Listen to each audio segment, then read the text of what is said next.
The following podcast is scheduled for one fall. From the heart of Broadway in historic downtown Cape Girardeau, this is Pro Wrestling Unscripted.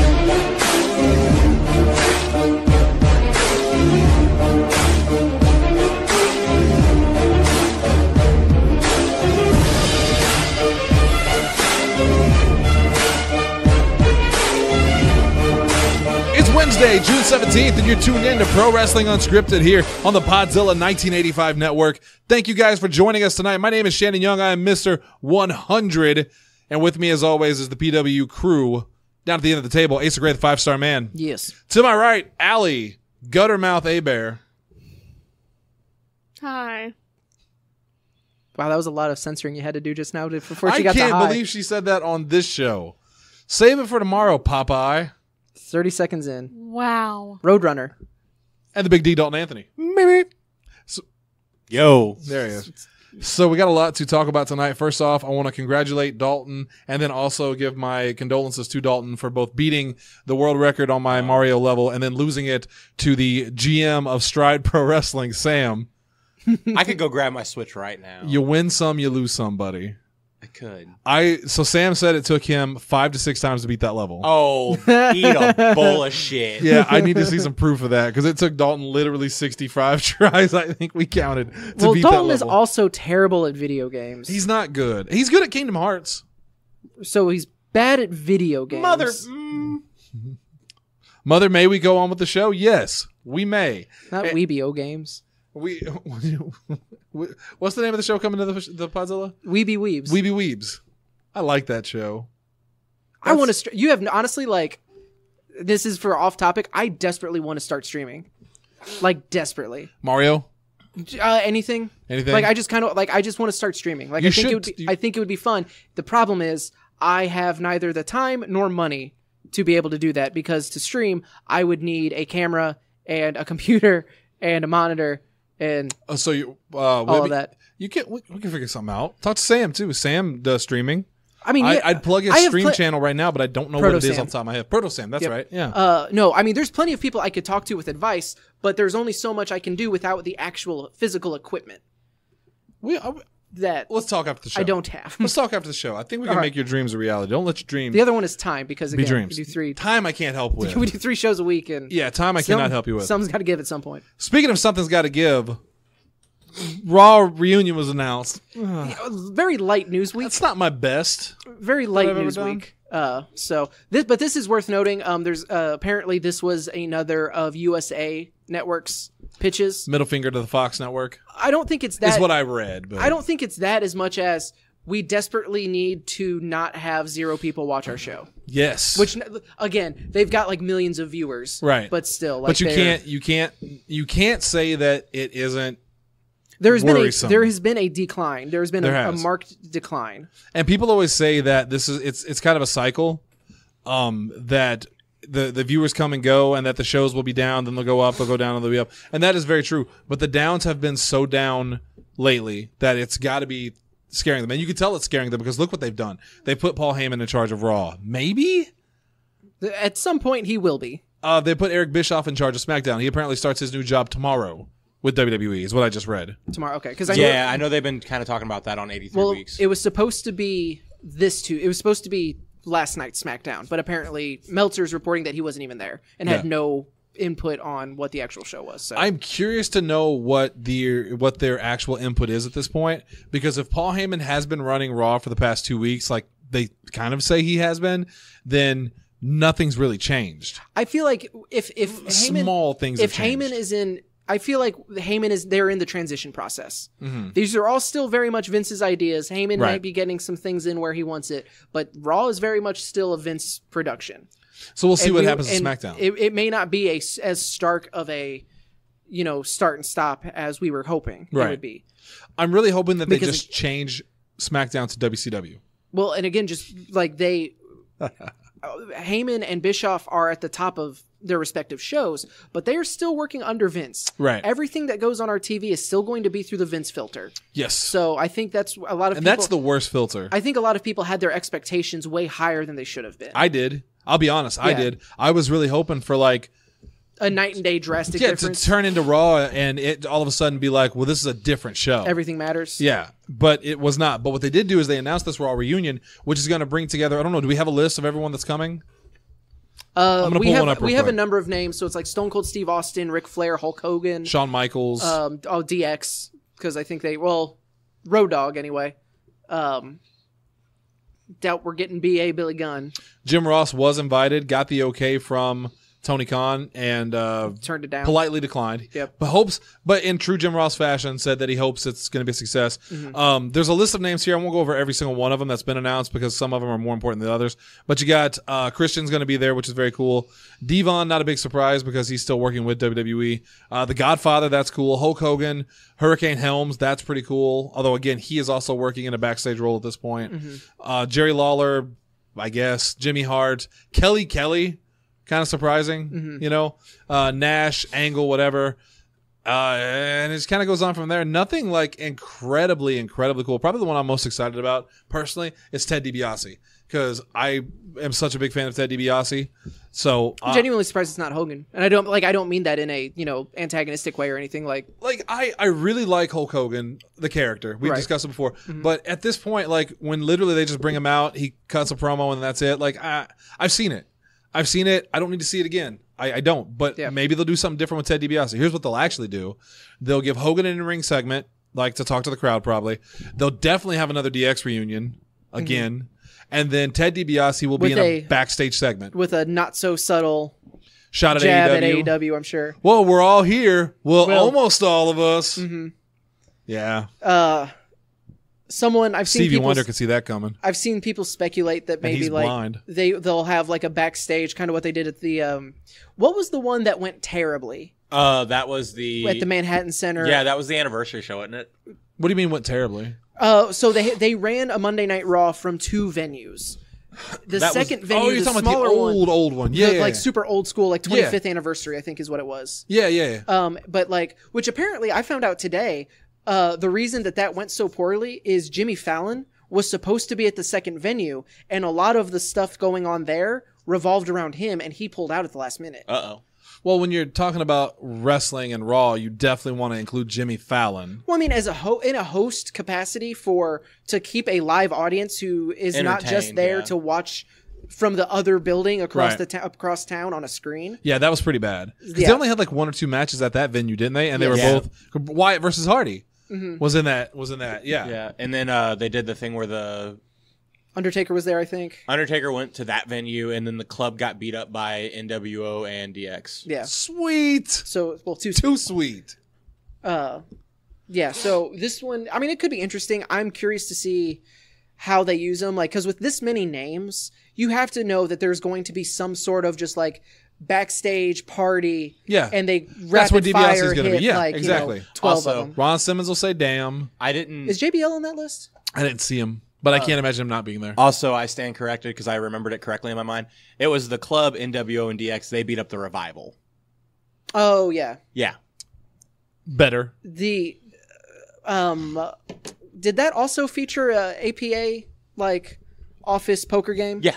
Okay, so because that's like MVP was there for that. Those are always pretty entertaining. Well, and I was going to say, is like, they could do something like that, but if they just did it for the 25th anniversary, they may not. Yeah. I'm curious to see how the show goes, too. I'll watch it because I also like nostalgia.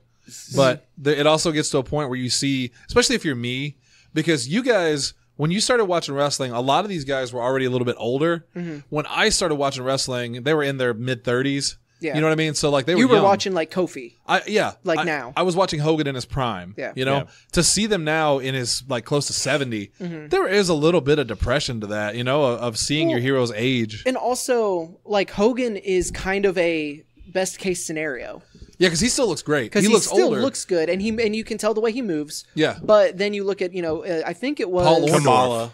Yeah. Or, at the end there, Bobby Heenan and plays or even just Gene Okerlund. Even just older guys like in Hogan's generation who didn't take, because Hogan very clearly, say what you will about the man and whatever, he very clearly cared about his body. Yeah. And took care of himself in a way that not a lot of people did. Yeah. And it's noticeable. Look at Paul Orndorff when he did that segment with Hogan and for the birthday celebration. Mm-hmm. Hogan is 70 now, close to 70. He still has a ripping bod. I feel like if you pop those pants off, you're going to fight a bird that just won't quit. But the problem was Paul Orndorff's body quit. His bird quit. And unfortunately, it's no longer legit. Like, he looked so tiny. He was so skinny and looked frail. Was that the episode where they were trying to find the model for the billboard? It was. I just watched it. I forgot how much of this was one of my favorite episodes because Rex is just a delight. Rex, come on, man. I didn't tell you to go yet. This doesn't qualify me, does it? No, you're good. What I love about that is it feels like Frank Reynolds has an actual affinity love for Rex. Yeah. Anyway, off topic. Rex made a damn good wrestler. It's Always Sunny is such a great show. It's one of those things where it's like I go to the gym and I see people there and what they look like, and I'm like, Rex, if I looked half of what you did, I would nothing would stop me from being a wrestler. Yeah. Other than my aversion to pain. Or wearing a shirt. Because I'm a baby. Or wearing a shirt. You would never wear a shirt. Oh, no. Absolutely not. No. Why would you? CCW Live would be real awkward. I don't understand the guys like Samoa Joe. Every time I look at myself in the mirror, I think to myself, you don't look terrible, but you could clearly get in better shape. You could put some more, like, get leaner. And then I see guys like Joe who goes out there and is just super confident and goes out there and is just in shorts. And Joe doesn't have a great body, but he's an incredible wrestler, and it doesn't feel like he gives a shit. He's also like he's in great shape. He knows what shape he's in. Yeah, like just because you don't have the John Cena physique doesn't mean that you can't. It's what we were talking about with. It was either Joe or Owens because we made a similar Maybe it was because we had more girls at this one than previously. Yeah. But we objectified everyone Sunday night. That's okay, because then they got in a 3-person communication about which wrestlers they want to shank. They were super objectifying. Alan, did you take part in that conversation? You say 3-way like we also weren't sure, weren't like pitching in on that. But we were also pitching in on which guys we would fuck. No, that's what I'm that's talking what he's saying. No, we were that's talking what about I'm guys. talking Okay. Because it's less offensive somehow if we talk about the guys. Because it's a balance of power. Yeah. There is a balance there. There is a whole lot of objectification towards the men. Yeah. Before it even comes close to what the women had to endure.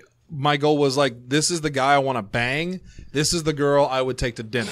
Liv Morgan. Respectful. Take her to dinner. Take her to dinner. But we were talking about Samoa Joe. Bang Rusev. I thought you were going to say Finn Balor. Everybody picks Balor. No, because that's the right answer. I would probably say Baron Corbin because he looks like he needs it. No, he doesn't. He's crushing it. Big Banter Baron is, yeah. Oh, God. Get Finn Balor in front of me, I'm going to clap them cheeks. But we were talking about Joe, and it's like, I guarantee you, Joe, if like we had to run a mile, would smoke me. Oh yeah. Like in every potential athletic comparison. No. Samoa, like I might be smaller than Joe, which that's not saying much because I have let myself go terribly. But like you can be small and be in bad shape. Yeah. You can be bigger and be in good shape. Because I've never been in good shape. Because like Joe's cardio is off the charts. Yeah. Like some people are just kind of have those genes. And also his agility. And he has just an innate athleticism. I would love to see. Same thing with Kevin Owens. Rikishi. He's a bigger dude, but he can do stuff like that a lot of people would not be able to do at his size. Yokozuna before it got real bad. Bam Bam Bigelow.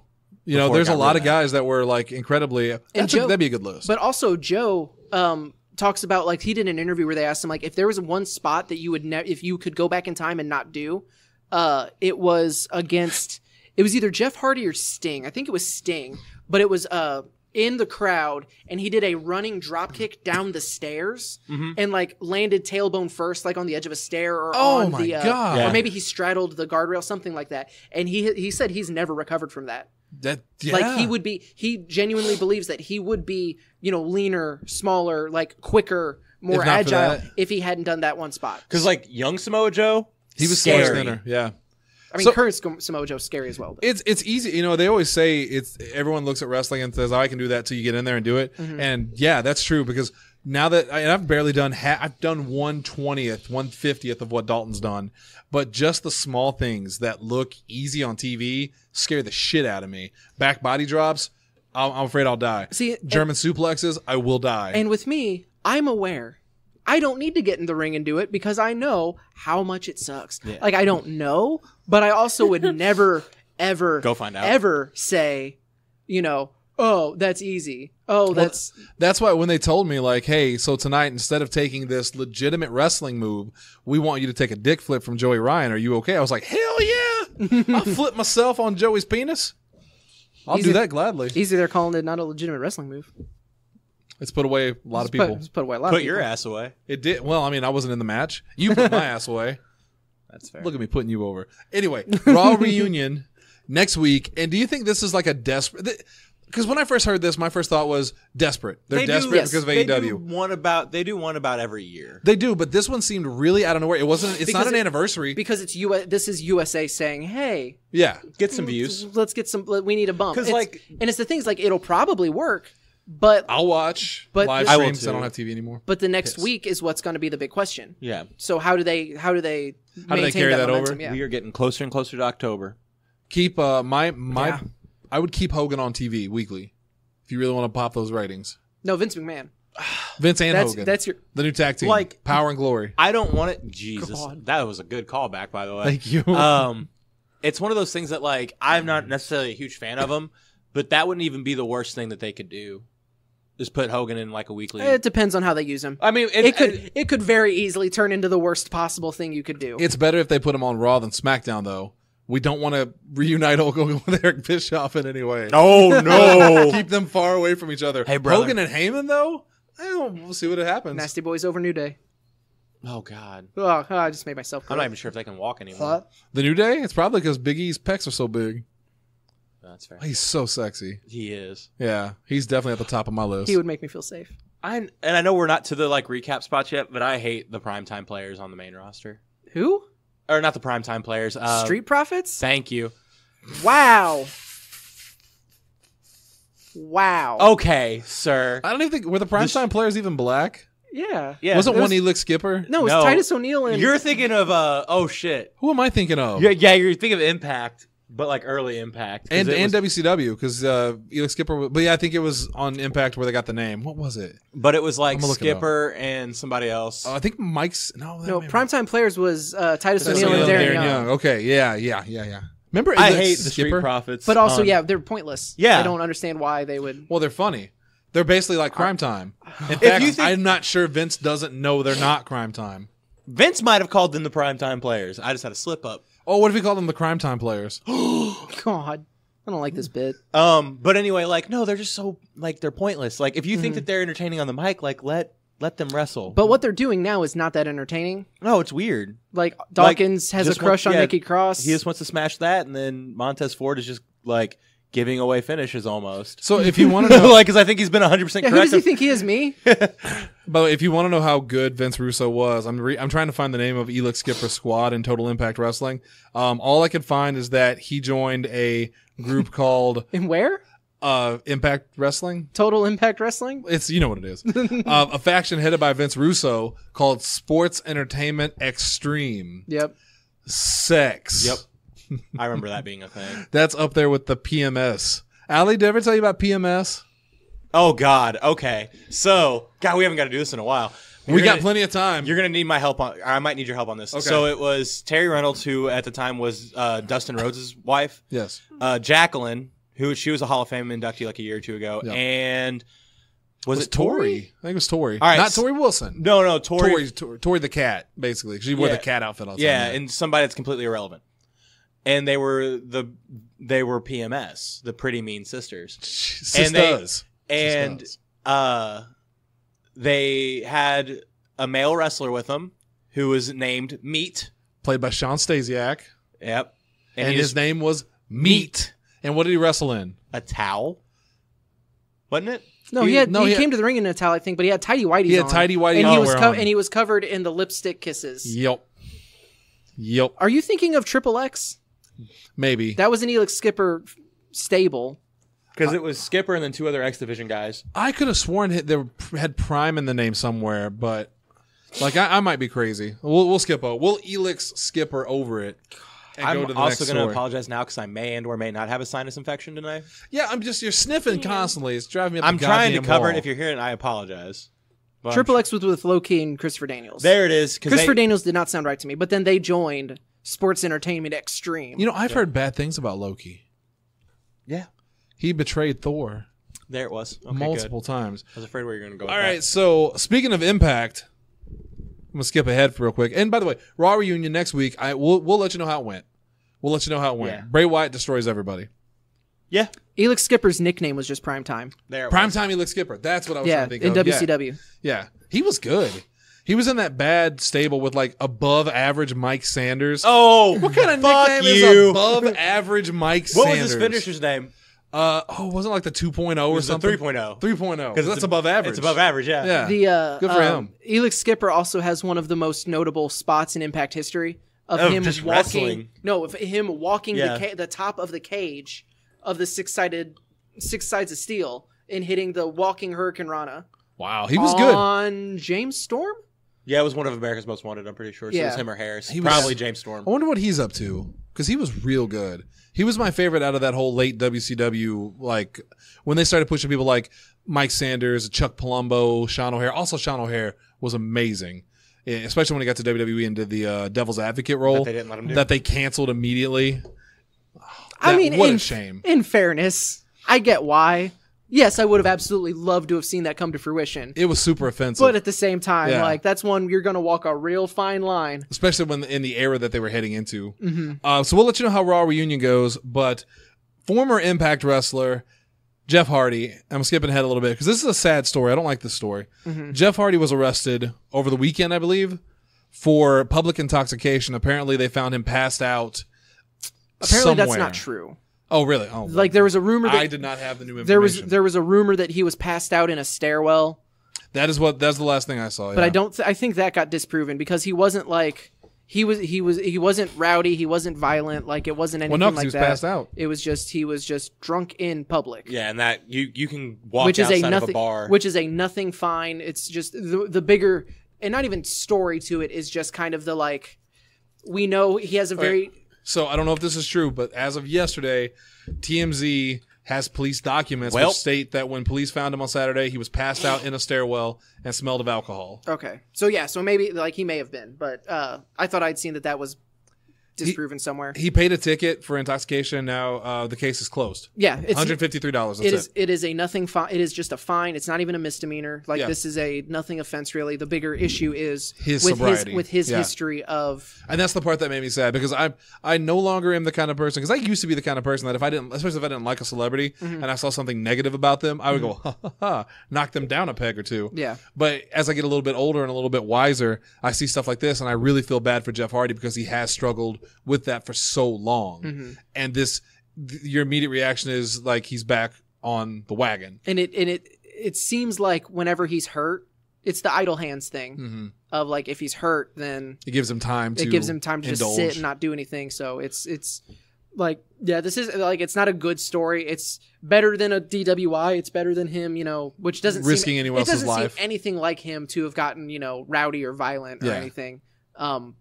From like stories we've heard and things like that, and I don't think there's anything going to come from WWE about it because no, of course not. They put a statement out that said, he takes care of himself. He's his own person. As he's on his own time. Yeah, like it's and also remember the running joke of Uso just got a DWI. Time to give him a title. Time for a tag title. Time to deliver a pizza ball. Time. Oh, I'm sorry. Oh gosh, Dallas Maverick gets his own action figure. Drake Maverick? Did I say Dallas Maverick? Dallas Maverick is a team. God, it is. But it's in the AOP gear. You are just not. You're not on it tonight. So they're making why? a new. Also, why? Yeah, they're making a new Drake Maverick about a year ago. I guess that's the only time. I guess that's the only time that he's really been a active competitor. That's true. Yeah. Although I love Drake Maverick. Mm-hmm. I love what he's done with the 24/7 title. I'm actually a fan of him and R-Truth going back and forth. We'll get there. And then you showed me a segment from 205 Live just now where he interacted with Mike Kanellis, which was fantastic. We'll get there. Gave me chill bumps. We'll get there. I call them chill bumps. Finn Balor. Allie, you know Finn Balor, right? Yes. It's Irish Daddy. Yeah. He's on the list. He is taking time off, which would explain his exit from Raw, or his exit on Raw, by the way, and bringing back The Fiend, who is sure to terrorize the WWE. Thanks, Corey. I didn't know. Could never tell by the way he looked. Followed up with a Renee Young. Oh! Yeah. They kind of screwed the pooch on that. It reminds me of the kid from, again, It's Always Sunny, when Dennis tells the kid that got him a drink, this is a diet soda, and the kid goes, oh! Anyway, Finn's taking time off. I don't. Do we know a timeline? Would you stop that? We don't have an actual timeline of like how long he'll be gone, but apparently he's not actually taking off until SummerSlam. So we're gonna get a match with him and the Fiend. We're probably gonna get Fiend versus Balor. I had this idea as soon as I saw it because like I don't think it was reported that he was taking time off until after like Raw, but which also kind of explains Extreme Rules and him dropping to Shinsuke, but.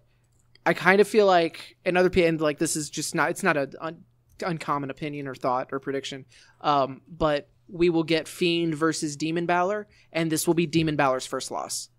No, I mean it makes sense. See, I see Balor losing, and then coming back as the taking Demon, time off, and then coming back as the Demon. That's what I see too. The only reason I don't see that is because Bray Wyatt has to be reestablished.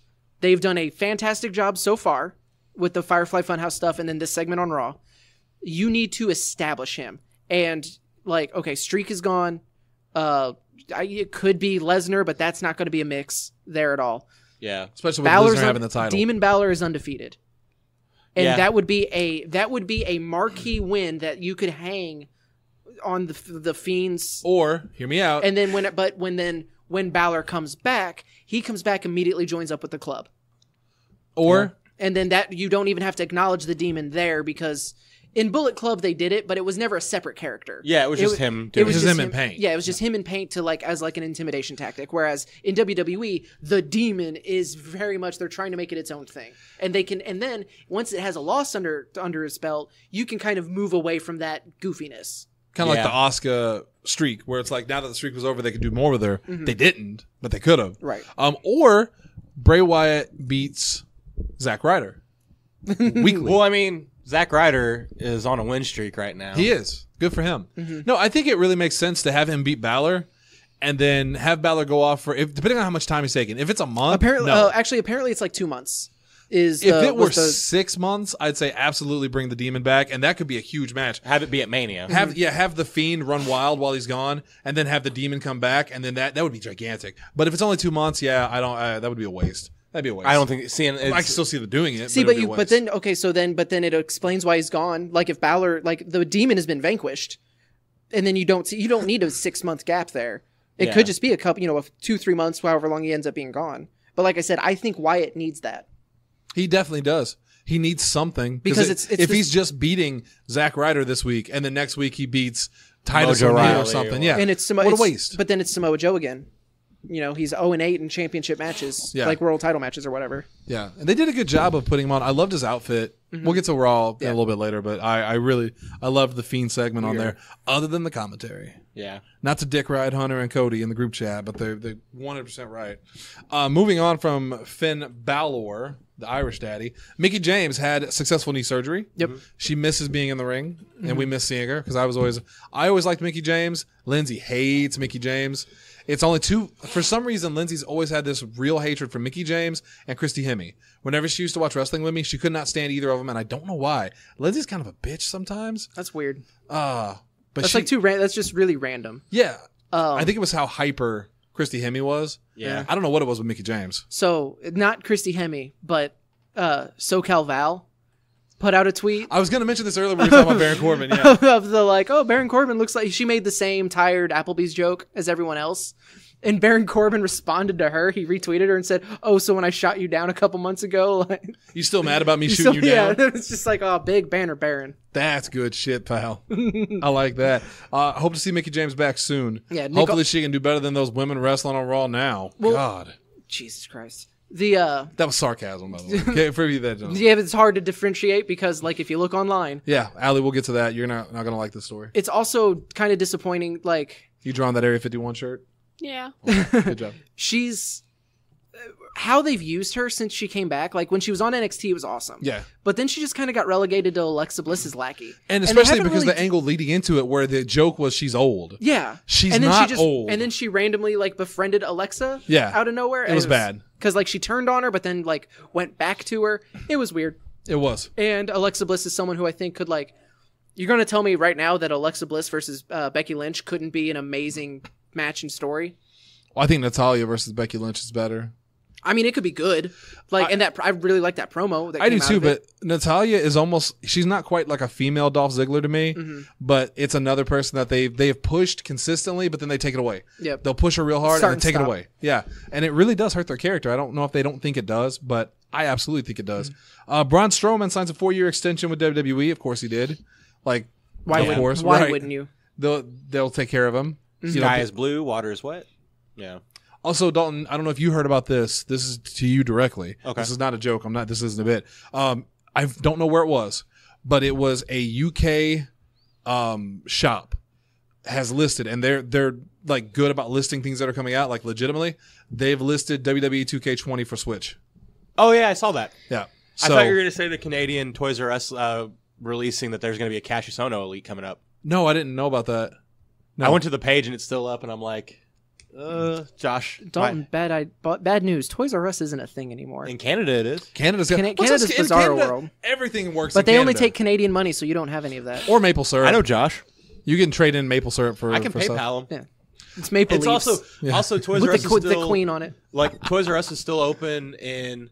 Like Bangladesh. Yeah, and Saudi Arabia. And there's a Blockbuster in Alaska. Okay, not anymore. cool. I think they closed finally. Did it? Yeah, because that's where I was moving to, so I could be at Just the one. so you could have the one Blockbuster. Did you know Alaska is the number one? I said on the show last night. The number one state for sightings of UFOs in history. Yeah, because you have clear skies that you can just see all the weird stuff that's up there. Wouldn't it be beautiful? 2K20 coming to Switch.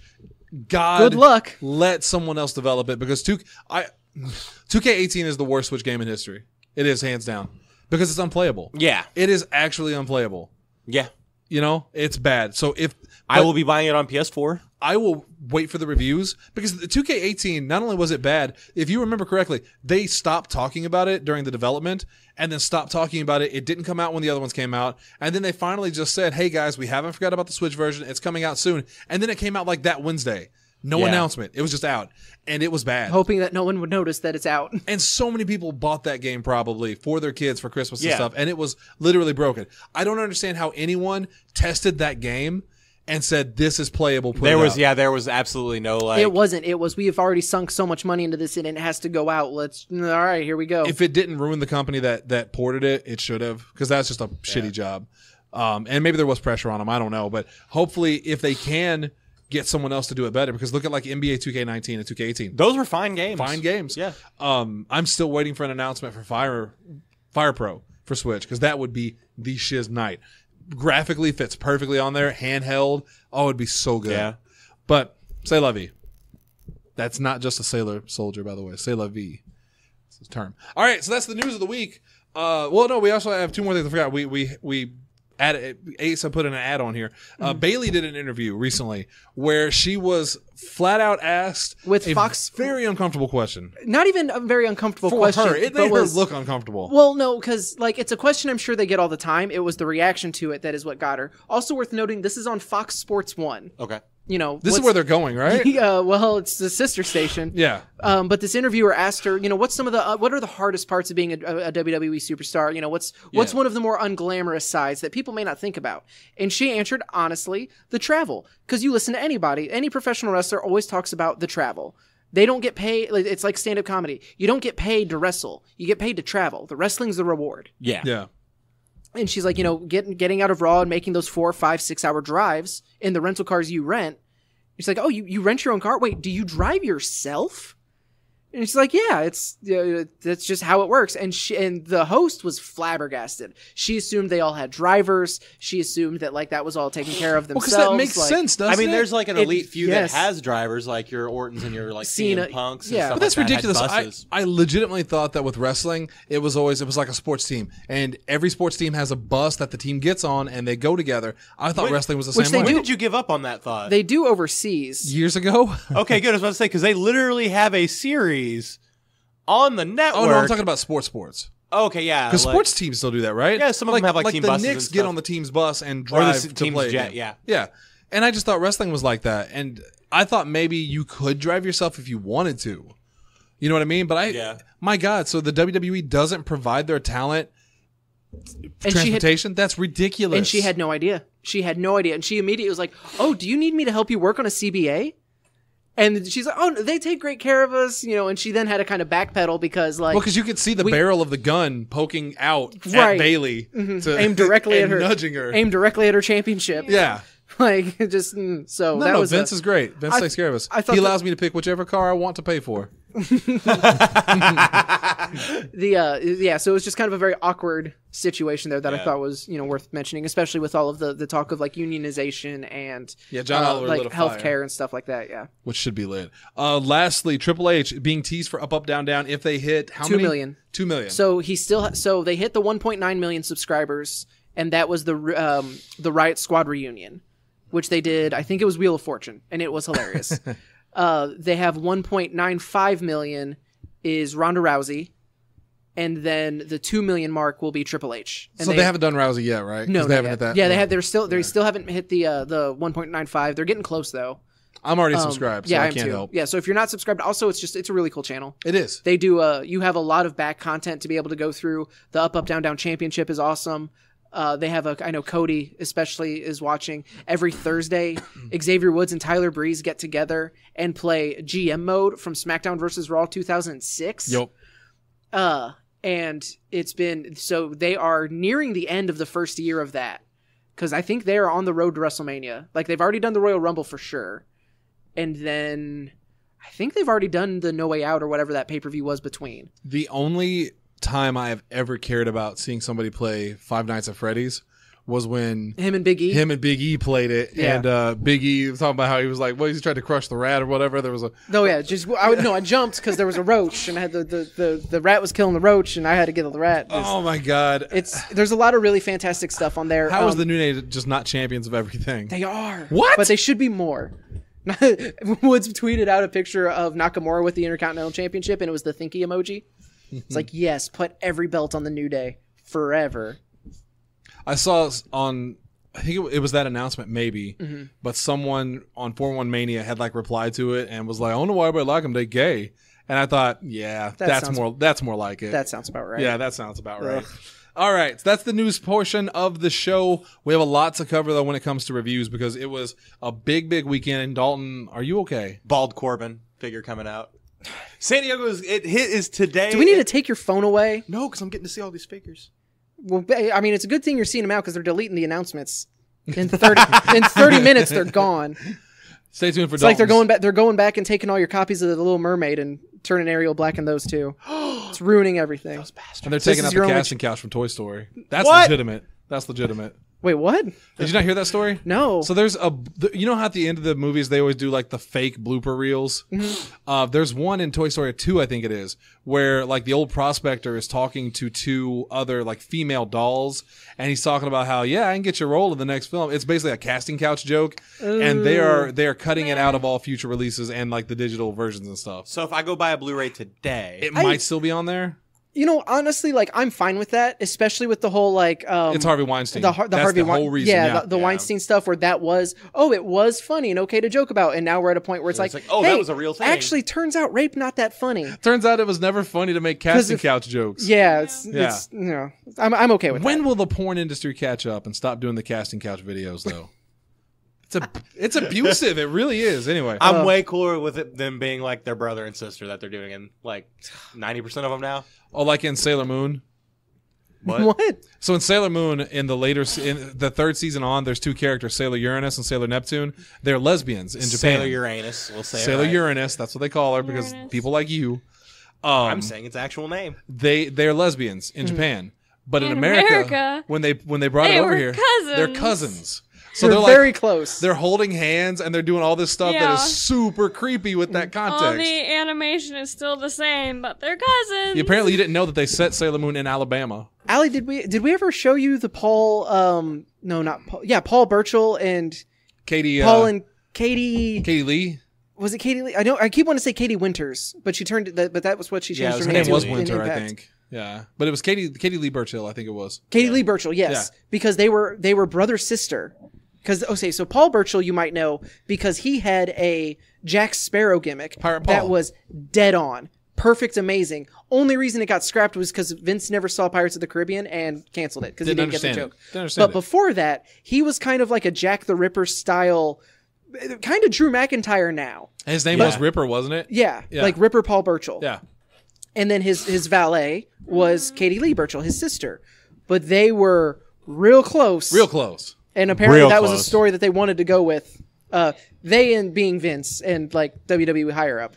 It's like the SNL skit, Would You Date a Magician? Yeah. Also, I thought you were going to say the Property Brothers. Also, or the Incest Twins. Incest Twins, yeah. Also might be interesting for you to hear that when Stephanie got pregnant, Vince wanted to do a storyline where he's the one that got her pregnant. Yep. And Stephanie said no. Good on her. So that is the correct answer. Monday Night Raw was on Monday. It turns out, so before, just real quick, because we can knock this out super fast. Sure. On Friday night was Impact. This was the Impact After Slammiversary, but this wasn't a traditional version of Impact. This was a kind of a clip of / interview show / best of. Yeah. Okay. Because they kind of do what NXT does after takeovers, where they have extra footage. So this one, I think the only real match was Jordan Grace versus Kiera Hogan versus Madison Rayne in a triple threat. Grace got the win, and then Madison Rayne turned and attacked Jordan Grace after. Okay. I'm going to ask a dumb question. Was Madison... That is a dumb question. No, I'm thinking of somebody completely different. Never mind. I was thinking of a Ring of Honor question. I realized that was a different person. Okay. My bad. But yeah, so... you're thinking of Velvet Sky? Yeah. Okay, yeah. No, I also, when I read it, I also was like, wait, is she in both? I was like, she's in the lore, though. But they were both in Beautiful People. Yeah. So that's where I got it twisted. But yeah, so Impact was a recap show. They're going to resume, I think, normal episodes this week. So 2 days. So now Raw. Sorry, I just wanted to get that out of the way real quick. You're fine.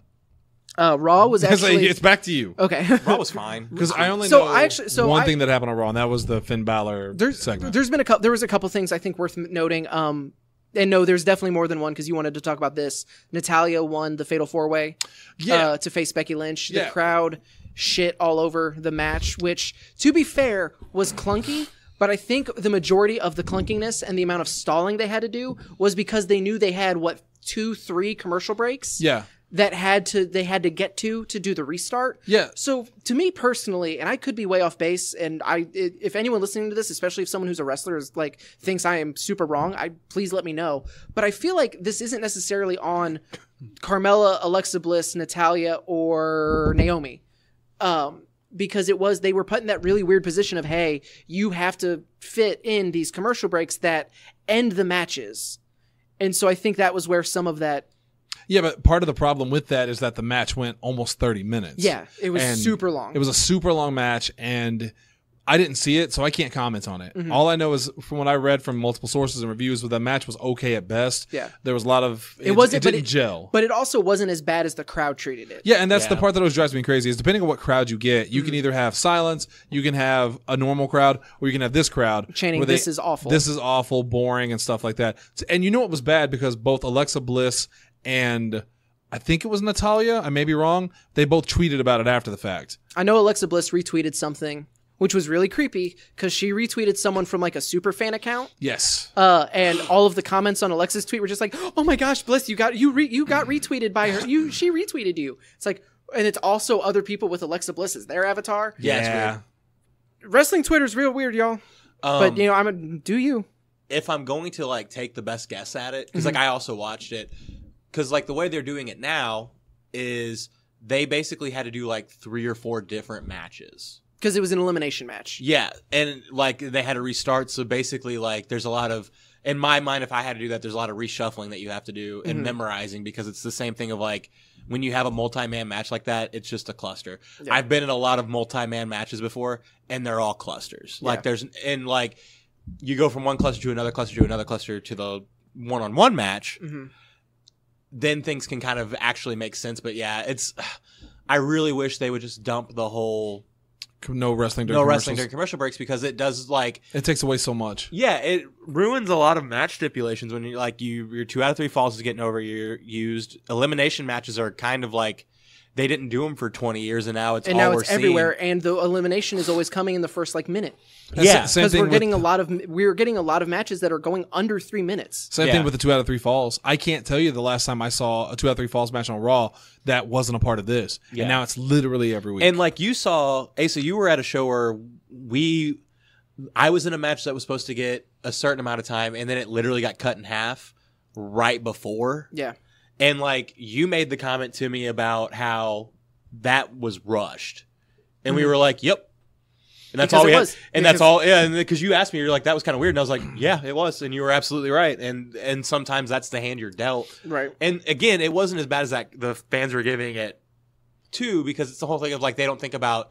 They have to tell a story in 3 minutes. Well, I think the biggest problem is the fans. Yeah. And it's such a hard problem to deal with because the old rule was you pay your money, you can do what you want as long as you're not like touching someone or, being unruly. Like, it's but not a man, does that ever hurt the product when the fans Or just- unfairly be jackasses? And that's the big thing. Like if it was that atrocious, then okay, maybe. Or if it was like a segment designed to insult your intelligence, like the Donald Trump versus Rosie O'Donnell match that they threw out there, sure. God. But when if it's just you are not entertained at the match, like I don't know if that's.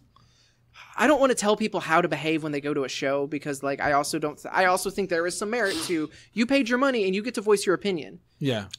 But at the same time, like, but those people aren't taking into consideration the people in the ring, right? Because when you're just shitting on them, and it's really like not all of the like. Could it have been better? Probably. Yeah. Could it have been because like if they were making mistakes and stuff, then sure.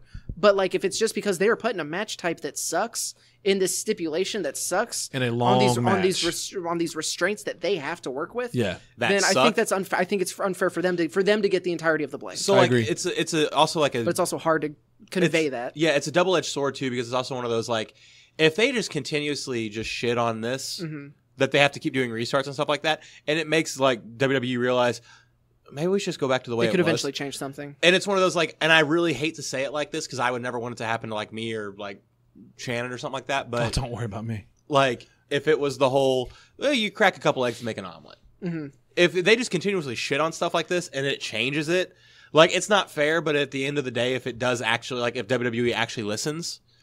But again, it's the whole like, and at the same time, if the crowd is just like, "Hey, nothing but blind support, always, no matter what you're doing, great," they're going to keep doing it because it's a tough position because your hope is that if Vince hears the crowd doing this and goes, "Maybe I shouldn't have these stipulations anymore," but what'll actually happen is Vince will hear the crowd just and go, take it out on the.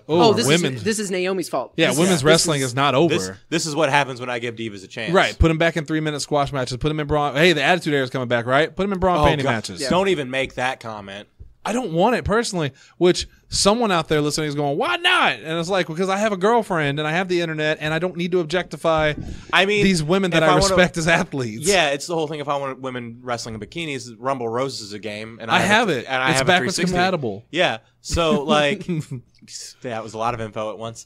But it's the whole, like, I want it to be actual competition. Right. And like you want them to be on the same. Lines. You want them to be on the same level as Roman Reigns and Finn Balor and guys like that. You know what a great story is for a women's like division? Somebody that wants the belt and is chasing the belt. Smackdown. And then you have 4 people who all think that they have a legitimate claim to be the next contender. Yeah, none of this was like bullshit. Stupid. Women are caddy bullshit. This wasn't women are caddy. This is 4 athletes wanting to go after the title. But after the match, Becky Lynch and Natalya got into a pretty heated exchange. Yeah. Which it was weird because like Becky was weirdly antagonistic, like almost saying that she wanted to refuse the match at SummerSlam, which is heelish, but like they're clearly not going to try to do that again. At least I hope not.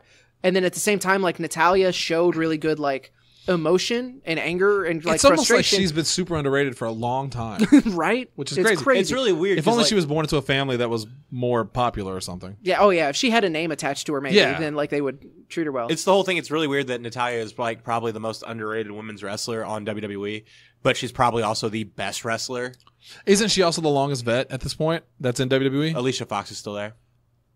Was she there before Natalya? I'm pretty sure. I think you may be she right. was because she got brought on as Edge's the wedding planner at like for Edge and Vicky Guerrero. 2008. Wow. Yeah, she wasn't wrestling. Like she didn't start wrestling until pretty well after that. I'll Google it right now since I can't breathe and like because I think her first match was against Vicky, and Vicky just like beat the shit out of her. Wow. That's crazy. We got a pretty cool segment between Miz and Ziggler. I enjoyed it where Ziggler I'm happy Ziggler is sticking around. Even if he's just like here to enhance other people, that's cool. Like I dig Ziggler a lot. And so we're getting and this is also a cool dynamic that we're getting Ziggler as the heel and Miz as the face instead of vice versa, which we've gotten so many times before. But Ziggler also is feuding with Owens on SmackDown, Not right? anymore. Owens is pretty well moved entirely to Shane. He beat Ziggler in 6 seconds. I forgot. Extreme legitimately, Rules. Yeah. legitimately, I forgot they had that match. I thought it was still building toward it, and then beat him again. On SmackDown. So yeah, it's pretty well like weird. This is what it's going to be now. But Ziggler pretty much blaming Miz like, you have a reality show. You're an actor. You are everything you said you hated. And then he insulted like Maurice in it. Let's go from there. Don't Never insult Maurice. Never. That woman is that's how you get French to go away. Saint. Cedric Alexander got an upset victory against Drew McIntyre, so it does look like they're kind of continuing that story that they set up on Raw. Even though that's what should have happened last week. Maybe it's, oh my God. No, just go on. Yeah. I don't even need to talk. Seth Rollins won the 10-man Battle Royal, so now he is Why? Yep, that's all that really needs to be said. Seth Rollins versus Brock Lesnar at SummerSlam. My God, I like Seth Rollins. I'm so sick of Seth Rollins at this point. I'm especially sick of Seth Rollins versus Brock Lesnar. Yes. So, Natalya has beat Alicia by like 3 months. Oh, really? When did she start? Both of 2008. Wow. Okay. Natalya, I think they both got signed in like 2005, 2006 to like Deep South. Because it would be Mickie James, but she left and came back. Yeah. Right. And then that's crazy that Natalya is like Undertaker, technically. Mm-hmm. What are you about to say? Like longest tenured people on the roster. Zack Ryder. Randy Orton. Yeah, well, I forgot about like that. There's plenty Cena, of people. technically. I mean, on and off. Yeah, which even Orton's kind of been on and off. But like, I mean, there's other people. R-Truth. Like he will Impact. Oh yeah, I forgot he. Oh yeah, it's crazy to think he's 64. He looks so good. My neighbor told me he was 60 the other day, and I was like, I literally cussed at him. And he is a very upstanding, fine gentleman that I'm sure did not appreciate it. Yeah. But I was just like, because I was like, bullshit. Because he looks amazing. No, my neighbor. Like when I told him that, I cussed at him, and he's a very fine, upstanding citizen. But it was bull. Yeah. And then the big thing from Raw that I wanted to talk about that very well, it is on my list of moment of the year. Finn Balor loses to Samoa Joe. Oh, I thought you were going to talk. It was going to be Drake Maverick in his hotel room. No, I mean that also happened. R-Truth is the 24/7 champion because those are apparently the only two people they will put it on. I mean, come on though, Drake Maverick walking out wearing nothing but the title. After 205 Live, I genuinely hope he is done with that. Yeah, because 205 Live was amazing, and we will get to that in a second. But first, Finn Balor loses to Samoa Joe in like 10 seconds. Yeah, clears the ring. His music plays. And this was one of the most well-done segments WWE has ever done. Yeah, and I understand. I understand the complaints with the commentary. That to me that did not affect it even a bit, because the music plays. He's doing his pose. He's hitting the cues, but then there's that weird distortion. The music kind of goes. Yeah, for the high where he poses, but it's like there's a weird distortion to it. He notices and he looks around, and as he's looking around, part of the lights go off. It's not all at once. Like we're so used to seeing it go pitch black. Half of the apron is on, half of the apron is off. There's only one segment of the crowd that's no longer lit up. And then the lights progressively go dim. Like it gets darker and darker until it hits pitch black. You hear a scuffle. Lights come back up, and the Fiend, Bray Wyatt, who looks amazing. $1 million. I know we talked about it in the Firefly Funhouse segments of how like lean and jacked he looks. The Muscle Man dance. It works. Yeah. I need to learn me that dance. He's got Finn Balor in the Sister Abigail in the Sister Abigail position. Holds it there. Balor looks completely out of it already. Hits the finisher and then he gets up immediately again. Looks amazing. It was so cool. Candle after, which worked really well. The candle in this scenario worked really, really well. Yeah. The mask in person looks amazing. The outfit looks amazing. I love the red and black striped pants. They were so cool. This was so awesome. I honestly did not even notice the commentary when I watched it. The only thing I don't like about it is that there's no, at least not yet, there's no connection. It'll come. You know, this is just what I mean by that. Hey, he's here. Yeah, he's here, and now we kind of get a better idea of what he's working for. What I am genuinely hoping though, if they can do it well, and if they give him the rope and let him do it himself, I think that he can. I don't want to see the Fiend next week. You want to see Mr. Rogers? I want to see Yowie Wowie. I want to see Bray. Oh, well, maybe Finn Balor's a bad man. Yeah. He's a demon. Yeah. Do you demons are bad. I'm here to protect you. I am here to help you. Something like that. Like something. And what do you have to do? All you got to do is just let him in. See, and it'd be it right there. And I can protect you from the demons of the world. I want to see Pete, and this is going to sound weird, but hear me out. I want to see, this is going to sound so weird. I want to see life-size versions of the characters out there. Ramblin' Rabbit. I want to see life-size Ramblin' Rabbit. No, I want in like a Donnie Darko style. No, we've already gotten them in the background. That's all we need. I thought it would be creepy, and I think it could be, but I don't know if it would work. It would be creepy, but it would walk that line of too goofy, and I think it would be too campy. Also, Allie, can I see your drawing there for a second, please? Can I please just see we don't have to do this right now. I just want to see it real quick. Oh, what's in the background there? Are those mountains? This is great for the audio podcast. Now you're going to take a picture of it and put it on the... No, I legitimately, as I was looking at it, I thought she was drawing a forest, and I wanted to be like, it's out in the desert, right? Because I didn't want her there. I didn't want her to draw all this, and then after the fact, be like, oh no. But if they're mountains, then you're good. Cena's going to storm at 51, right? Who is? Cena. They can't see him. Yeah. But if he Naruto runs, he wouldn't have to worry about it. All right, Smackdown. Live. Charlotte beat Liv Morgan. I love Liv Morgan, by the way. I want to point that out. They might be doing something serious. I was going to say, because then she grabbed the headset. She lost immediately. So they did the airing of grievances with Shane McMahon. She mentioned she took shots at Charlotte. They had a match. Charlotte beat her in 12 seconds. Which I didn't even know Charlotte. I forgot that I haven't seen Charlotte in so long. Has she been doing stuff? No.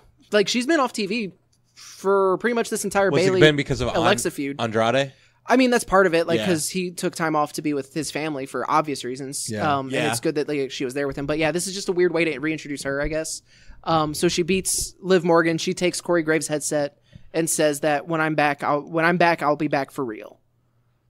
This could be. And I think she said, when I come back, I'll come back real. Something like that. Yeah. It's something like that. But I feel like we're gonna get a character change, which I like and also don't like, because I think it's both good and bad to say she's the cutest thing in wrestling. And I don't mean that as sexy girl. I just mean she's cute. Mm-hmm. The blue tongue. The blue tongue, the hair color and all that. Yeah. But also, how far is that going to get you in professional wrestling? And this is the first time she's been on SmackDown since she got drafted. Right. So I hope they do stuff with her, because I also really like her. Yeah, whatever they need to do with her, do it. Because I always thought she was really cool. Ember Moon found a tag team partner to go up against Fire and Desire in Bayley. They beat Fire and Desire, and then Bayley named Ember Moon as her opponent for SummerSlam.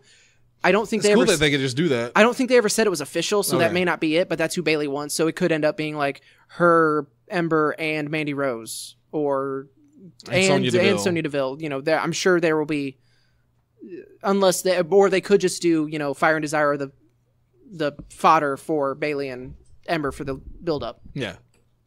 Let's see. More Shane and Owens. I just kind of want to skip over it because... Well, that's the new age Stone Cold and Vince, man. And CM Punk he even and Vince. Stuns them. Yeah, it's okay.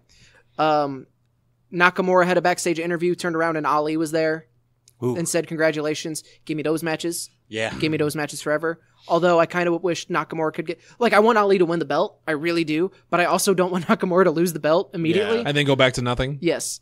We got a real weird segment because, so after Daniel Bryan and Rowan lost the tag titles, they did an online interview. Oh, yeah. What was the big announcement? So he did this interview, and he said that he's done with the tag team division. He's going to go somewhere he's never been before. He's going to do something he's never done before. I thought he was going to announce that he was going to 205 Live. That's what I thought too. So what happened is the New Day come out. They cut a promo. Bryan and Rowan come out. Bryan looks like he's going to start talking, and then gets frustrated and walks out. The entire time, New Day are heckling him off mic, but they're still just mic'd enough that you can make out a lot of it, especially Xavier, and it's amazing. So then Bryan and Rowan come back out. Bryan, again, looks like he's going to talk. More importantly, he looks like he's about to cry. Like he's so frustrated and mad. But then he just drops the mic and then leaves. So there was no announcement. It was just another bait and switch by WWE. Fuck you. That's getting old. But yeah, so because they built that up for a week. Big announcement. What is Daniel? Since Sunday. It's 2 days. That's a week. That's part of a week. That's like the Xavier Woods in Up, Up, Down, Down of like, I am almost 220 pounds. How much do you weigh? 211? That's almost 220. That's almost 220. It's like, no. But they literally, if I remember correctly, had a preview for it saying Daniel Bryan's going to he's going to change the landscape. Yeah, major announcement. Yes. And then nothing. They absolutely advertised it as Daniel Bryan was going to make a huge announcement, and then they didn't. This is not the way to get viewers. So that happened. I bit my tongue there, too. That hurt. Samoa Joe came out, wanted a rematch. Elias came out and said, I am not Samoa Joe, but you lost. You had your chance. My turn. And then Orton comes out. That sets up a 6-man tag. And Orton pins Kofi clean with an RKO. Second time only Kofi has been pinned in his entire since winning the championship. Did he go stupid? Because that would have been no. funny. That would have been funny. Kofi Kingston, as unexciting as his championship reign has been, at least for me personally, it's been a fantastic reign. He's been portrayed legitimately. He's been made to look strong. He's getting good wins over gradually, increasingly like believable contenders. And now if it's Orton at SummerSlam, this is another one where it's like, okay, this could be from Mania to SummerSlam is a great run. Yeah. I like Orton enough that it wouldn't upset me if he became WWE champion again. That said, Kofi beating Orton after winning the title at SummerSlam would be another huge feather in his cap. And do we really need Orton and Brock Lesnar as champions together? Again, I like Orton, and I know I'm in the minority of people apparently, but I don't dislike Orton, but like it's 2019, Orton will show up. Like Orton will be there more than Lesnar. I mean, Lesnar will show up, and Lesnar was there on Raw. Like Lesnar will show up when he's required to. You know, I wanted to mention, did you see Kofi's record that he broke, that he jumped into? 100 days. 100 days. He's one of only 4 wrestlers in WWE history who have been champion 5 different championships for over 100 days each. Yeah. And it's him, Matt Hardy, Sheamus, and I think The Miz. Just those 4. That sounds right. In history. And it's crazy to think that those 4 are so recent. I'm surprised. Well, no, I guess Jericho had some pretty short reigns with the he's 9-time champion, but he's had pretty short reigns there. But no, yeah, Kofi's amazing. Like Kofi will go down as one of the all-time greats. He got his flowers. He did, and he damn well deserved. Now let's give Big E his flowers. Right? Let's just, everyone of the New Day, let's give him some flowers. Yeah. So which one do you want to do? Because that's all I really have for SmackDown. Let's just go down the list here. Fight for the Fallen. Okay. We'll just start from there. Fight for the Fallen on Saturday went up against Evolve. The 10th anniversary show. 10th anniversary of Evolve. I did not get to see the show. I did watch the Wrestling with Regret review, which was positive overall, except for a couple of things that Brian Zane didn't like. He wasn't a big fan of the women's matches, especially. But as he said in the tag match, that Britt Baker got clearly concussed immediately, and his frustration was like, stop the match, cut the match early. Someone is hurt and could hurt someone else, especially because they let her wrestle more during the match. Yeah. And you could tell he was showing clips of like her taking offensive stuff, and she was clearly afraid. Like there was something wrong. Yeah, her going to the wrong corner. Her trying to tag in the wrong corner. I've never seen that before, and if that's not a sure sign of, hey, maybe something's not right here. Yeah. Was really bad. But overall, I heard the show was good. It was great to see our friend Marco Stunt. Yep. Legitimately, and we make this joke a lot. Legitimately, our friend Marco Stunt get such a good spot with Luchasaurus and Jungle Boy. I have a minor complaint about that, but a boy and his dinosaur. We'll get I love that name, by the way. Because again, it's one of those things. It's like I'm not going to blindly praise just because it's thing. Like I'm going to be honest, and this isn't a fault. I'll just say it now because I'm making it sound way worse. I truly believe that AEW could do something really special with Marco. I think Marco has the ability, and he has the brain for it, and he's got the support. Like, because his family's amazing, and like it seems like he's made a great impact on, like, in a great impression on everyone he meets because he is such a genuinely nice dude. Yeah, and he's super super cool.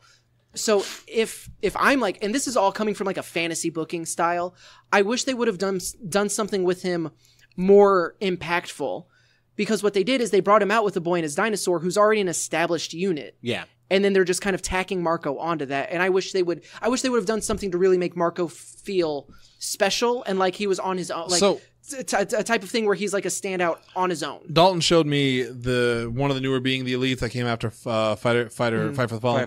Have you seen the clip yet? No. It was MJF backstage talking about Marco, leading him like, "Oh, are your parents here? I'm sorry, you're Marco Stunt." He's laughing. It's like, he literally looks like he's 6 and stuff like that. I'm like, it was at that moment, as funny as that was, because that was a funny moment, but it was at that moment I realized, like, well, this is Marco's life. And I wish. I mean, it has been though. Like he's been getting those jokes, and people have been cutting that promo on him. But like you said, they could do so much better. And like, it sucks that he's so small. It was the same thing with he will never escape it. It's the same thing from the Fyter Fest MJF promo of it's the low hanging fruit, and that's what MJF does. Like that is his specialty, is low hanging. See, fruit. but it's not going to be just him. That's going to be Marco forever. That's the one thing that every opponent's going to go for. That's how everyone's going to see him. And I get it. He is small. Like he's never going to get over the fact that he is so small. But he's so talented. And I wish he could stand on his own merit more than just the basis of every feud is you're tiny. Why are you here? And we don't know if that's what's happening. It was just because he came out for this match. He interfered on behalf, and that was the other thing is it was kind of weird that like the face team cheated. Yeah. Even though there's no, it's blatantly in front of the ref. Well, it's triple threat, so there's no disqualification. But he did eject Marco. Yeah, and which is fine. Like that is and then Luchasaurus ejected Marco. Yeah, he did your favorite bit. I know. He's beating mother effers with other mother effers. But no, that's my own, like the spot was awesome. Like him hitting that, like jumping off the top rope Hurricane Rana, like it looked amazing. And it's just like it's a great little snippet of what Marco can do. The problem I had with that spot was and I hate to keep going back to Brian Zane because he's not the be all end all of wrestling, obviously, but I do like his opinions and I agreed with him on this one. He said, and I agreed as I watched the clip, that the length of time that they were up there on the top rope getting ready for the spot. That's one thing I hate about high risk wrestling like that is that you have to suspend your belief because when you're up there for 10 seconds getting ready for it and then you do it, it's that like it's taking too long. Anyone in an actual fight would push you off. There was no reason that it should take that long, but I get why because they're setting it up because it's a dangerous spot. Also, and I'm not, and I love Brian Zane. Like I was the one that showed him to you. You are, but like it's not like a superplex or something like that. Because Jack Evans, I'm pretty sure you hit it on Jack Evans, right? Jack Evans was also on the rope, so like you can make the argument that he'd push him off, but Jack Evans was. But if he shoves him off, that's he's going to also throw off his going balance. off. Because like if you're on the rope, like if you're on the turnbuckle, you have some balance. Yeah. But if you just put your feet on the ropes, like there's no like you have your if you're lucky enough to get your balance up there, good. But like there's no losing it. But that was my only problem with the spot. I just want to mention that because a lot of wrestling, like a lot of great wrestling, sometimes I feel is kind of, to me, brought down by that whole, you can tell they're doing a spot. It doesn't feel like an organic match. You can tell this is the spot. This is the spot. And I'm not a big fan of that, but that's just personal opinion. I don't want that to like, right. I don't want to do anything, but just me personally, go back to like Matt Riddle versus Velveteen Dream. There were spots in that match, but it all flowed so quickly and together so well, it almost felt like they were fighting. It's like what we talked about in that 2 out of 3 falls match between Gargano and Adam Cole, where it's like there was just a little bit of like there was just that one little disconnect, too much, which is easy to see. Like, and that's fine. And like I said, that's just a personal opinion. It is. And mine wasn't even with the spot or anything. It was just like the way that they presented Marco. Mm-hmm.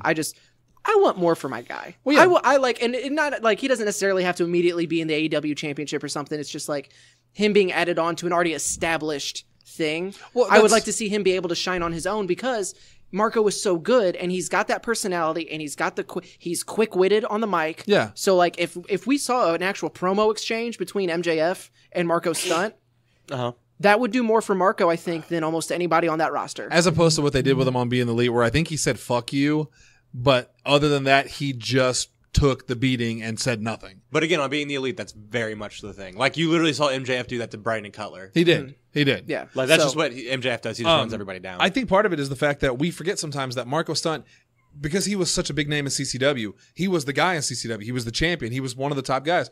It really is that old saying of big fish, small pond. No, I mean, I completely understand because, like, I'm seeing people on Reddit and Twitter every day, like, hey, I'm just finding out about you. Right. I understand that, like, Marco has a lot to prove to the general wrestling it's going to be a slow build. It's just, I think it would have been better for him if he was able to do something solo. Oh, yeah, absolutely. That's all I'm saying. Absolutely. No, you're right. But again, I don't have my own wrestling company. Yet. I am a nobody. Yet. With a podcast. So far, you do. It's about as far as I can go. And again, it's all just that selfishness of he was very sweet to me and I love Marco very much. So I want him to have the world. You guys played games with him. You played Smash. I beat the brakes off of him in some Smash. You did. And how is it that he's working for AEW and not you? Because that's not a Smash company. And even if it was, I would get the brakes beaten off of me. I thought they had the Super Smash Brothers quickly. there. No, that's the Dark Order. That's the Dark Order. My bad. Okay. Well, that was partially right. Anyway, rest of the card. Sonny Kiss defeated Peter Avalon. That was fun. Okay, so I missed the promo Peter Avalon cut, but apparently it was like way better than it, and it went way quicker. So yeah. This is the part of the show where I'm going to sound dumb. Again, Brian Zane. He kept referring to Sonny Kiss as he. Yes. And this is no offense. He's not transgender. Okay, no. That's what I was wondering because I thought he was crossdresser. Which is fine. Yeah. No, that's all you need. It doesn't bother me. Yeah. I was just curious about that because I thought maybe he was addressing it wrong. No, and I he was addressing it correctly. No, okay, because like there was a big fallout because of the Jim Cornette thing, right? Where he kind of like laid out for everybody. Nope, this is who I am. This is what I do. Cool. And this is super over with the crowd. This is why the things Cornette said weren't okay. Right. Yeah. And he broke that down. Crowd. And instead of Cornette addressing those actual legitimate criticisms, he was just like, Joey Ryan sucks, and he's mad at me because of this. Yeah. Well, to be fair, Joey Ryan does suck on that lollipop. They're better than anybody.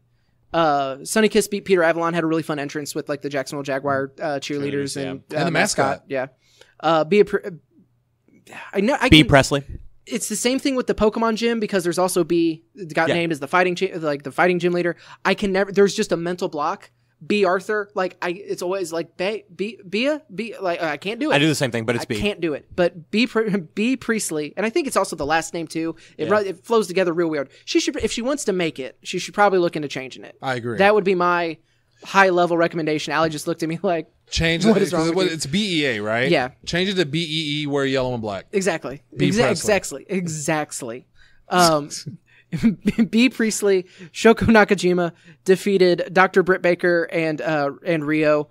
Very surprising because Rio has been like unstoppable so far. Like every time she was undefeated so far in AEW, she seemed like someone who's Kenny Omega is very, very big on her as well. Allie, what was it about Britt Baker that something they showed on her, or she had doctor? Oh no, she had the medical logo like DMD. On her. Yeah. And Allie was like, "Does she have them?" And I was like, "Yeah, she's a legitimate dentist." Yeah. And Allie didn't know, and she was surprised by that. No, I'm not making fun of you. It's just, yeah, that's short. I just want to bring you back in the conversation. Hi. She's watching cake videos. She's checked out. It's fine. What are you watching? This shoe is actually a cake. You can eat it. Oh my Christ! 6-man tag team match. MJF, You're off the show. Sammy Guevara, and Sean Spears defeated Darby Allin, Jimmy Havoc, and Joey Janela. Again, another fun match. MJF and Sean Spears had their conflict because MJF is Cody's best friend. They called him that tag team is called the Betterhood. That made me laugh when I read that. And I like the ending of this because it was Sean Spears pinned Darby Allin, and it was that message to Cody of I beat the guy you couldn't. I pinned the guy you couldn't. Right. Also, good story. Now, I'm probably going to get in trouble for this. As us here at the table know, many of our listeners probably know, Sean Spears is actually coming to CCW. He is. On July 27th. Tickets available at capewrestling.com. At the AC Braze Arena. The which CCW again, arena. What the fuck is an AC Braze? Who'd he ever beat?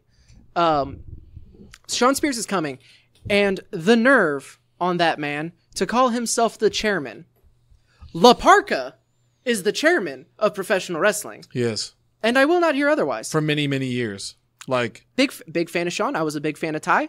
I love the Perfect 10 thing. I am super excited to see him. However, I will hold on to that handshake and I will look him in the eye and I will say, I thank you so much for coming. It is a very pleasure to meet you. Please never listen to our podcast. Is there anything you would like me to put over on commentary specifically, sir? Can I get you a water? I would rather meet La Parka. You are full of shit. No, I would rather meet La Parka than Sean Spears. But again, nostalgia. Grew up in the WCW area with the chairman. Mm-hmm. Who the hell has Sean Spears ever beat? But I do like who the hell has Sean Spears ever hit in the head with a chair? I will say though that right, I very much do love this whole I love the hook on his character because now he has truly established himself. Yeah. Because we didn't really know who he was going to be coming in. Is he just going to continue to kind of be Ty, but now he's Sean? Right. Is he going to do the 10 thing? But now he is very clearly he is bitter and he is out for blood, and I love that. I'll never forgive him for getting the 10 chant started. It's dead now, though. Well, it's going to come back now that he's in such a prevalent position. They're doing it. He wasn't getting it at this. Well, he'll get it at CCW. I guarantee every time. But he will also probably lean into it at CCW. Yeah. Son of a bitch. Am I against him? I'm on the outside, right? He's fighting my team. Yeah. Oh, Oh, I'm gonna bring up La Parka so many times. I may dress as him. He's out of shape now, right? No. La Parka? Wait, La Parka. Yeah. I thought you were saying Sean Spears. No. Like, what the fuck are you saying? God, no. What is wrong with you? No. Yeah, they took his abs away whenever he left WWE. He's like, those are ours. You have to turn them in. Yeah. You got those at the Performance Center. You have to leave them at the Performance Center. And then another wrestler takes them. We won't sign your release until you finish these 3 cakes. Yeah. Brandy Rhodes defeated Allie. Awesome Kong was introduced after. I thought it was kind of funny because like Allie went for the handshake, and literally as soon as she did that is when Awesome Kong's music hit. How'd you feel about that? Were you scared? Yes. Very intimidating, I'm sure. Mm-hmm. She's also looking at cake. Sean. Awesome Kong cost Allie the match, had the distracted the referee while Brandy was tapping. Rude. I'm too sick to argue this bit right now. Brandy speared. If you get me sick, I swear to Christ. Brandy speared Allie, and then Aja Kong came out afterwards, and that's Hell yeah. Aja Kong versus Awesome Kong. That was your stare down All cool Out. moment. Triple threat tag team match to advance to All Out for an opportunity at a first round bye in the tag team tournament. So whoever won this match will go on to face the Best Friends. Whoever wins that gets a first round bye in the tournament once they go to TV, because there's going to be the tournament to crown Only the tag team slightly champions. complicated, but Win you're 2 fine at matches this to point. not have to wrestle 1. Yes. Cool. But the Dark Order, Evil Uno and Stu Grayson defeated Angelico and Jack Evans and A Boy and His Dinosaur, Jungle Boy and Luchasaurus, who, as we said earlier, came out with Marco Stunt. Yeah. So this is where I have to turn in my card, because I'm familiar with the Super Smash Brothers. Yeah. I didn't recognize them when they when they first debuted. It wasn't until Billy pointed it out when we were watching a Double or Nothing. I was like, oh, holy crap, that is Uno. Yeah. I, this entire time, thought that their names were switched. I thought Stu Grayson was Evil Uno, and I thought Evil Uno was Stu Grayson. And I thought that was great, because I loved the idea that the one wearing the mask was using his real name, and the guy who wasn't wearing the mask was going by Evil Uno. Nope. Because I'm a fucking idiot. Yeah. So it wasn't until I was watching this match and I realized they kept calling Stu Grayson. Yeah. And I was like, oh yeah, he was Player Dose. Yeah. I that entire part just completely wiped from my brain entirely. Aliens. Yeah. So that was my dumb moment of the week. But they picked up the win. That finish was so clean. I don't know if it was because it was on someone like the size of Jungle Boy, but Who Boy loved it. Was it the flip powerbomb? Yeah, the assisted flip powerbomb thing looked beautiful. This match was a lot of fun. I enjoyed it a lot. I like Jack Evans and Angelico. I really like that they're. I hope that they kind of stay as a team. I'm also a big fan of Luchasaurus now. I wasn't familiar with him until AEW. Was he in the Over the Budget Battle Royal? Or was he in? Because I know he was in the Double or Nothing. Yeah, I don't know if he was in the Double or Nothing. No, I don't think he was. Okay, so whatever that show, like from that moment is when I was like, I love this. I also like Luchasaurus. Like super into Luchasaurus. He's which, fun. to be fair, I like everybody in Hollywood. this match. He has masters. Oh yeah, in archaeology. I forget what it is, but that's the being the elite joke. Because it's hilarious, and I'm hilarious. I came up with it first before anybody else. Adam Page defeated Kip Sabian. Adam Sage. Try to combine Sabian and Page there. I always think Kip Sabian is just Billy Gunn. Nope. Super bad. I like Kip Sabian. I like that promo he cut. Yeah. About like, no, I hope you beat Chris Jericho because I want to be first in line, and beating you tonight will put me first in line. Like it was a very focused. Did he beat him? No. Adam Page won. And then one of the creepers. I was shocked. One of the creepers who decided to wear a shirt for the first time and has those piercing eyes attacked Adam Page out of nowhere. Hit the Judas effect until it was unmasked and it was Chris Jericho. Oh, no. I thought it was Rhino. I couldn't believe it. Honestly. God. The Jericho promo was amazing. Chris Jericho is the GOAT. I will not be convinced otherwise. I will not be accepting questions. But loved it. Yeah. Which the promo came later. He's not accepting questions. I'm not accepting questions. Welcome to my TED Talk. I'm the one with the microphone. You're in the crowd. Hey, Candice Michelle did a TED Talk recently. Did she? Yeah. Congrats to her. On I forget what it was about. Was it on Being a Media? Oh, no, that was Joy Giovanni. Yeah. Never mind. No. Congratulations to her. I was always a big Candice Michelle fan. Lucha Brothers and Lucha Brothers defeated SoCal Uncensored. I dug that match as well. Did we miss one? I missed one. That's after. That was after this. Really good tag team match. Afterwards, Lucha Bros attacked Christopher Daniels with a ladder, challenged the Young Bucks to a ladder match at All Out for the AAA tag team titles. Have they said whether or not AEW is going to be family friendly or adult oriented? It will not be family friendly. Well, okay. It's probably going to be TV-14, PG-13. Like I don't think they're going to go hard R, but like the promo that SCU cut after where I being the Elite. Yeah. Well, I mean but was that promo strictly for being the Elite? I mean, it's the only place it ever was being the Elite. Oh, so yeah, I guess maybe because it's super important to note. The only way to keep up with AEW right now is through being the Elite. Are they going to cancel being the Elite whenever AEW goes weekly? They have not announced because they have asked them that, and they're like they're not really.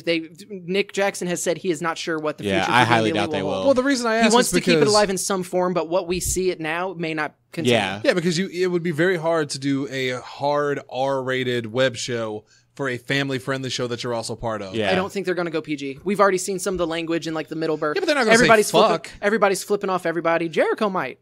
But they're going to be on TNT, right? Yeah. You're not going to say the F word on TNT. Yeah.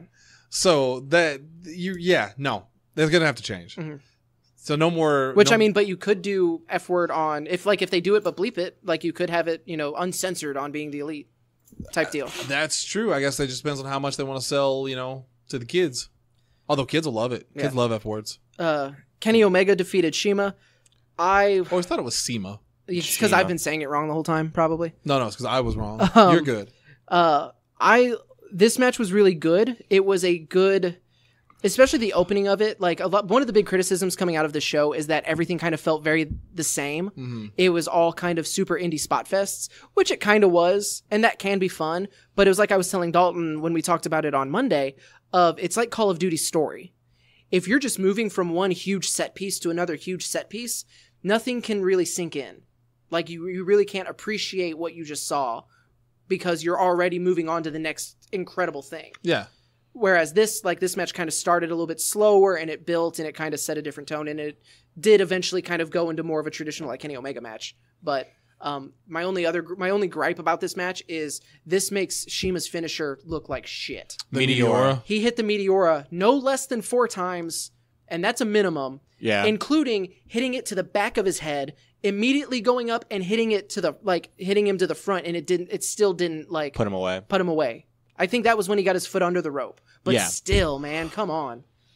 But that's the difference between like wrestling and real fights. Whereas if Mike Tyson, even if it's like Mike Tyson versus another big guy pay-per-view, if Mike Tyson clocks you with a good shot, it's over.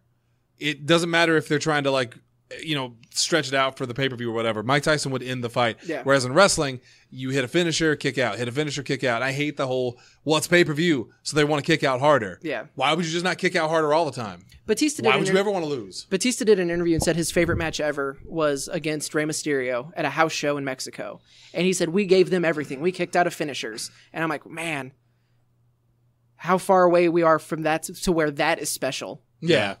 Now it's the norm. Mm-hmm. Yeah. And then the main event, the Young Bucks versus the Brotherhood, Cody and Justin Rhodes. The Young Bucks picking up the win. Makes sense. They're going to be the tag team going forward. We don't know how much. We don't know what a clock has on Dustin's career, in-ring career. He clearly will be part of AEW going forward in some sort of role, but we don't know if he's in his 50s. But he can though. Him and Christopher Daniels are pretty close to the same age. Mm-hmm. But Dustin looks great. It would not surprise me even a little bit if he ended up as a long-term roster member. Yeah. But for what we know is that the Young Bucks definitely will be a team. Yeah. And Cody and I think there's money in the Young Bucks together. Oh, good call. Give them a couple years. Don't you need to go sniffle somewhere? Give them a couple years. Let them really kind of season. Yeah. Maybe team them up with Jungle Boy and Luchasaurus. Let them come out with them for a little bit. I like this match a lot. The only thing that kind of rubbed me the wrong way was the promo at the end where he's like, we've beaten the best, but you were one of the best tag teams we've ever beaten. We don't watch the other product, so we didn't know how good you were. And it's like, yeah, you did. That just, it felt forced. Yeah. Well, that and Cody Rhodes' comment at the end of the show of how you can't counter-program us. You can't counter-program what we're doing. Yeah. Here. I get it, but at the same time. That was fine. It was just because it reminded, and maybe it's just because of we're coming off of the Slammiversary, and it seemed like Impact's put out an order that everyone on the roster had to talk about how it was the best show of the year. Mm. And then even like from 205 Live, which we didn't talk about, the main event of Chad Gable versus Jack Gallagher, people are like, this was the match of the year. And it's like, it was great. It was a fantastic match, but I don't know if it was, that good. It just feels like it just feels forced. Like everyone's telling you they're the best to try to get your attention. Yeah. Even though like it got a standing ovation from the crowd and the announce team, and like that felt organic. Right. But like it's like the Twitter fallout is what kind of it's what I don't know. It rubbed me a weird way, and I get that that's probably a totally personal dumb thing. I get that. I hate. It's not as bad as when Tony Schiavone would be on Nitro and every week was the best week in. This is the most historic night in the history of our biggest sport. Nitro ever. And like eventually it's like the biggest night in the history of our sport. Okay, you can tell you're just being a little facetious here. Yeah. You know what I mean? It's okay to not say you're the best all the time. Yeah. Let the product speak for itself. Yeah. And that was my thing. It's just like, no, like people who have seen Cody and Dustin wrestle together as a tag team, they're aware that they are fantastic. You didn't have to throw in a line of like, I don't watch the other product, and neither should you. But yeah, overall the show was really good. There were some hiccups. I feel so terrible criticizing anything on commentary now that especially now that I'm doing it. Yeah. And no, now that gives you a right to do it. Because I understand how hard it is, but you could kind of tell JR was miserable, as he should have been, because they had him out in 80-degree, because this was an outdoor venue in Jacksonville, Florida. 142 that night. He had very little patience with Marvez. You could tell. Who I hear is terrible anyway. He's not terrible is the thing. He was better at Fight for the Fallen than he was at Double or Nothing. And as someone who I feel like I probably come across kind of like Marvez, for good or for bad. I've not heard him, so I can't tell you yes or no. I get what he's trying to do, and he did a little bit better, but he kind of steps on stuff and talks about the Dark Order feels like that they've been slighted because they're from Canada, and Excalibur had to be like, so are you confirming that Parts Unknown, which is where they're billed from, is in Canada? Just little things like that are kind of that shouldn't happen. Meanwhile, Jim Ross is literally rubbing his head. Yes, because again, he's the sweat. They needed to put him in an air conditioned They should have put him in Pope-mobile. They should have put him in the coal miner's box like Michael Cole used to have. Right. But air conditioned. Yeah. Only the best for JR. But yeah, and then there was a really awkward clearly the Young Bucks wanted to cut a longer promo, but the music was going. So they had to no, it's we got time. Okay, I don't know if we're still on or not. It's production things like that will come with doing more shows. Yeah, but needs to be addressed. There was 2 more shows that weekend. Yep, and we'll move through the other 2 a lot faster. Okay, because we're at an hour 30. I don't mind going 4 hours, personally. Because I thought Extreme Rules was great. But I'm dying over here. He is literally dying. She is checked out an hour ago. It was somewhere around when we started talking about PMS that she checked out. Yeah. So it's pretty much just Ace and I looking at each other talking about these things now. These 2 are dead to us. Me and you right now. Evolve started Josh Briggs versus Anthony Green. Well, it started with a big bunch of people in the ring and a big introduction to what Evolve is and things like that, which was kind of cool. Did Joey O'Reilly wrestle at Evolve? He has before. That's pretty cool. Oh, I thought you meant I thought you meant not this night. No, just in the past. Yeah, I think so. But the first match was Josh Briggs versus Retro Anthony Green. I had never heard of Josh Briggs before. I'd never heard of either of these guys before, aside from a passing mention. Yeah. I ended up really liking both of them. I feel like there's going to be a lot of people on this show as me saying, I don't know them. Yeah. Josh Briggs beat Anthony Green. Really good opening match. Good way to set the tone for the show. I enjoyed it a lot. They did the Fatal 4-Way next, which was the Unwanted Savage, Sean Maluda, Harlem Bravado. Cruiserweight Classic. Cruiserweight Classic, yep. Who is now in a stable with Eddie Kingston, who we will see later tonight. And Candido's son. Yep. Harlem Bravado against 2 guys that we have seen before up in St. Louis and are real big fans of, Kurt Stallion and Stephen Wolf. That was a really, really fun, that was the indie Fatal 4-Way cluster match. Yeah. And also Carino's son. I said Candido by accident. I was going to I legitimately thought his name was Candido-son. I thought maybe he was a Mexican wrestler. Colby Carino. Colby Carino. Yeah. Okay. Excuse me. Was it the one with Words Smash are hard. Legs? No, it wasn't. It was Stephen Wolf got the win in that one. Leader of the pack, Stephen Wolf. I have heartburn out of nowhere real bad all of a sudden, so I'm trying not to just burp into the microphone constantly. We got a video package for Anthony Henry. He is going against Arturo Ruas, who was in NXT briefly. I think he kind of bounces back and forth. Yeah, a lot of those guys do. And so we got the video package, and it's a one-on-one match. I was like, oh, wonder who's going to win. Turns out I was wrong, because Arturo Ruas won, and I actually ended up being more impressed with him, because he integrates capoeira into his style. So he's Eddie Gordo. Kind of, but like a hard, like, but he's also a striker. Like, he is a straight up, like... So he's Eddie Gordo. I think you would like him. I think you would like that match, especially.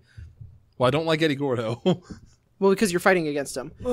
Next up was a no disqualification match, Shotzi Blackheart versus Brandi Lauren. This was probably the low point of the night. This also, funnily enough, was happening simultaneously as Brandi versus Allie, and also featured a larger, more intimidating force coming into ringside as a distraction. It was the let me steal your homework, but let me change it just enough. It was an ODQ match. Lauren bragged about it, and then she brought out... Natalia Markova. Yeah. Who just sounds dangerous. Who fucked Shotzi Blackheart up. With for realsies. What seemed like, which from Shotzi's Twitter afterwards was, no, the chair spot was fine. It was the unplanned kicks that I took to the face repeatedly that are what really screwed me up. So she was legitimately not happy about this? Yeah, it sounded like it. But again, we're in Twitter and kayfabe 2.0, so who knows? They did not look good. In that they looked amazing, but they shouldn't have. Yeah, they could have looked really good because they were really real. And then Shotzi hit a big dive out of the ring onto a pile of chairs that looked like she died. Yeah. And it was genuinely terrifying. But then Brandi Lauren unloaded on her with a kendo stick and got the win there. This is another match that ended up me liking someone who I didn't realize Babatunde was an NXT wrestler. Babatunde, when we talked about it last week, is not who I thought he was. Oh, really? He was. I thought Babatunde... It was the guy that Court Moore, formerly Stokely Hathaway. Oh, yeah. I thought that's who Stoke was managing. But I'm blanking on his name. But this is very much not him. But it was him versus Colby Carino, the unwanted son, which I love that name. I really dig that stable, if I'm being completely honest. Yeah. But Babatunde kind of wrecked him a little bit. It was fun. Eddie Kingston then walked out with... Joe Gacy, who are the tag champions. Eddie Kingston cut a promo on the WWE Network live. Never thought I would see the day. Eddie Kingston reaffirms why he is one of the best promos in pro wrestling today. Yeah. I very much enjoyed that until the challengers for the tag title, Leon Ruff and AR Fox. This was a tag team tornado match for the Evolve Tag Team Championships. AR Fox did a crazy double dive, double somersault out of the ring directly onto the floor because they did not catch him. Like, they had their arms where they're supposed to be, but he was still like super tucked, so he just went straight through. Red Rover. Yeah, it wasn't like Miz actively stepping out of the way of someone. Like, there was clearly the effort, but he slipped through the crack. He had too much momentum. It was that thing of, no, the rotations do add momentum. And this proves it, because Sonic the Hedgehog. It was rough. But AR Fox and Leon Ruff are the new Evolve Tag Team Champions. Matt Riddle versus Drew Gulak. Did you ever go back and watch this? No, I really want to, because I just feel like this is an amazing match. Match of the weekend. There was. I'm not going to give it that, but it was really, really good. But it's the style of match that I salivate over. Yeah. I have been, so for me, it's the type of match you would really like. I'm such a big fan of Matt Riddle, which I hate because I hate him. Yeah. But like, my God, can that dude go? Yeah. It was bro, the best technical wrestling match of the weekend. What is his nickname again? He's the original bro.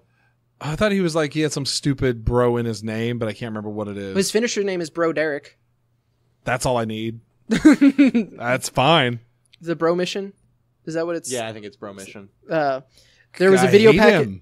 There was a video package for Austin Theory and JD Drake, which is merging the WWN belts and the Evolve Championship.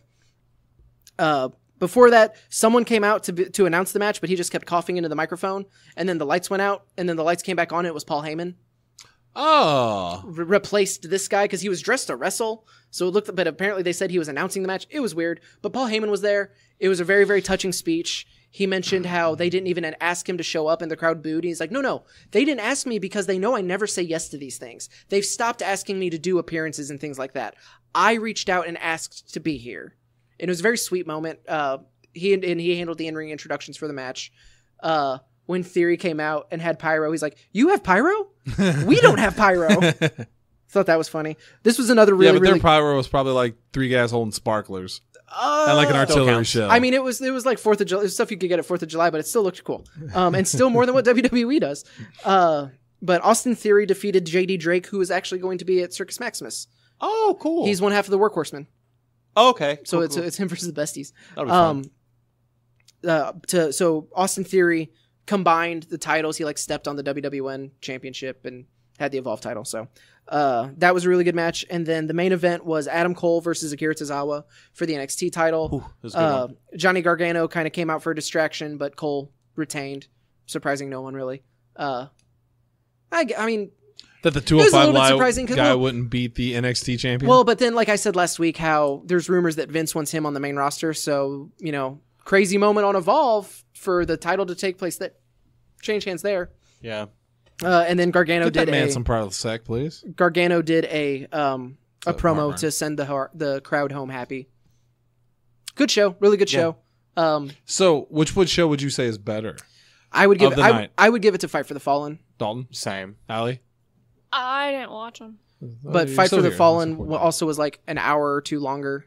Or no, it was an hour longer. Which is probably what I would have picked of all, just because it was shorter. Time, man. And then Extreme Rules was Sunday. And I really feel bad because I feel like Extreme Rules deserves to be talked about quite a bit, but we are so over. Mm-hmm. I thought it was a really good show. It was the first wrestling show I can remember in months that every one of us sat and watched the entire show. Yep. We didn't play games.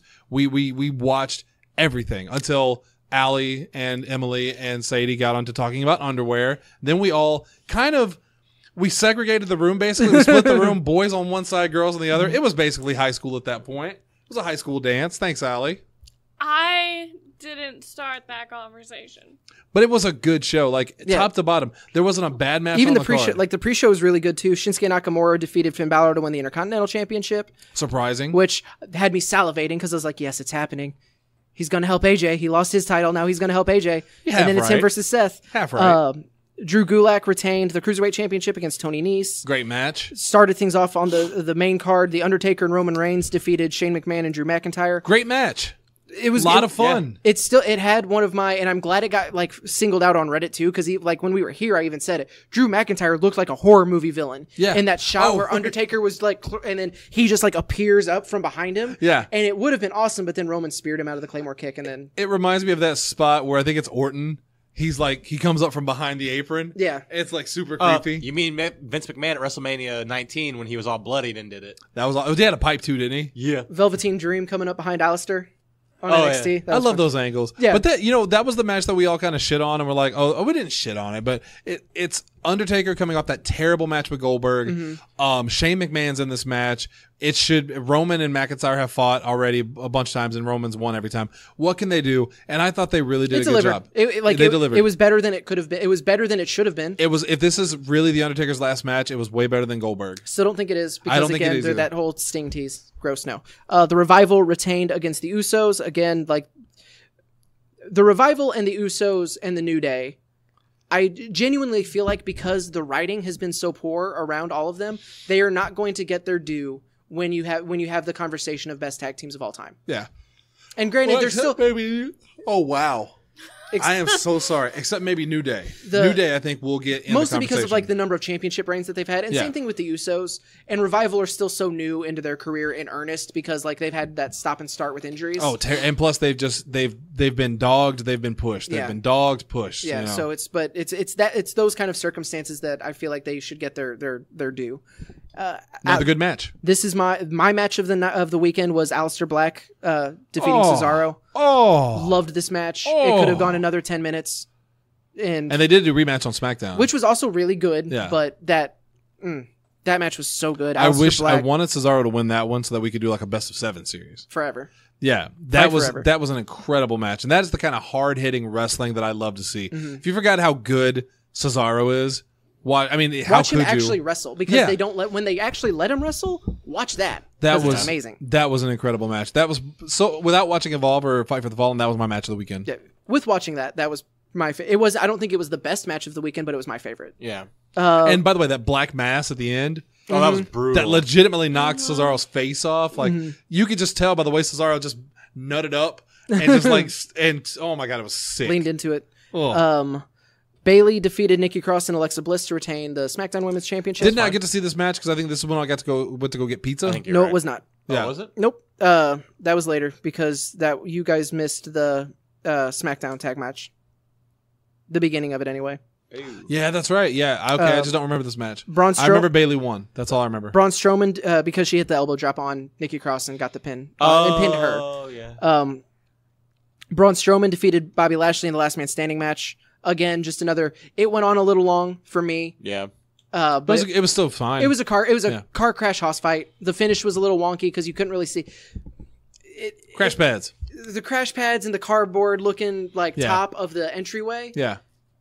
Versus like, remember when Big Show threw Angle off of one? And clearly, yes, he landed on a crash pad. They removed it and then he was laid ground out there. You can't really do that now, and because they were there around the crowd. But like, I did like the suplex into the wall and the merch. That was kind of cool. That was pretty cool. And also, Allie noticed it as well as I did. When they panned the camera, the security guards were holding someone back so hard. Like they were in a hallway. It looks like they may be in a bathroom or something. Mm-hmm. But the security was like actively pushing back and stuff. Like someone was trying to break through. I don't know what the situation was there. But good on security for keeping that under control. Yeah. Last thing we need is another jackass wrestling fan trying to get in the ring. The triple threat tag team match for the SmackDown tag title. New Day defeated Daniel Bryan and Rowan against Heavy Machinery. I'm so glad you guys were here to see Jesse react His to love Otis. to Otis is... I mean, I already knew it. It's I know endearing. you'd seen it. I'm talking strictly about them because... I think I laughed harder that night probably when Jesse and I just started talking about Otis's shape and the way his arms moved and stuff. I've never seen Jesse laugh that hard. If Patrick Star was a real person. Yeah, my God. We need to get him a Heavy Machinery shirt. Yes, he was cracking up. I never seen Jesse so happy. It was nice to see my friend happy. New Day winning the tag team titles, becoming 6-time tag team champions. Also very cool. I didn't see it coming. Yeah. Yep. AJ Styles defeated Ricochet for the United States Championship. Another great match. Really good. The final move, gross. Yeah. Absolutely disgusting. The inverted second rope Styles Clash. Yeah. Yeah. No, thank you. Kevin Owens defeated Dolph Ziggler in literally 17 seconds to the point that Dalton missed it and thought that they went to the video package. I was sitting in front of it and like... He thought the match was still coming. No, you went to the bathroom. Did I? You went to the bathroom. You came and sat down while Owens was cutting his promo. Yeah. And then, we talked about something, and then the WWE Championship promo happened. You're like, wait, where was the match? Owens was just cutting the promo. And it's like, yeah, that was the post-match promo. You thought we were lying to you. Yeah. And what I loved about this match was nothing. It did nothing for anybody.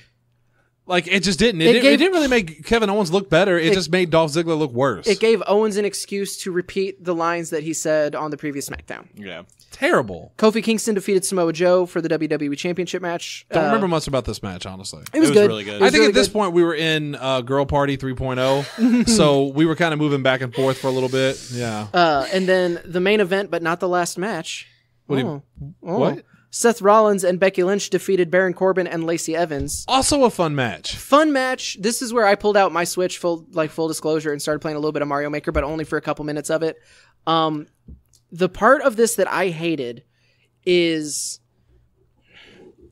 and I don't, because they did it. WWE and intergender wrestling is so weird because they just don't allow it. But nowhere else really, intergender wrestling is a thing now. Yeah. And it's gaining in popularity. So it's weird to see it be treated with such a taboo.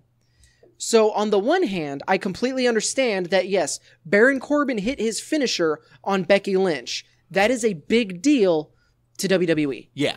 And so through that lens, we have to respect it and oh, holy crap, he just hit the end of days on Becky Lynch. Becky Lynch has to sell that like she's dead. At the same time, knowing that intergender wrestling is a thing, knowing that, I don't know, it just felt weird that they had to act like Baron Corbin murdered Becky Lynch off of one move. When we've seen her go through Hell in the Cell match, we've seen now women have had Hell in the Cell matches. Yeah. Women have had Last Man Standing matches. women's wrestling is no longer this protected, they can't do what the guys do. Because now, the women's revolution, they're doing everything that the men do, including main event WrestleMania.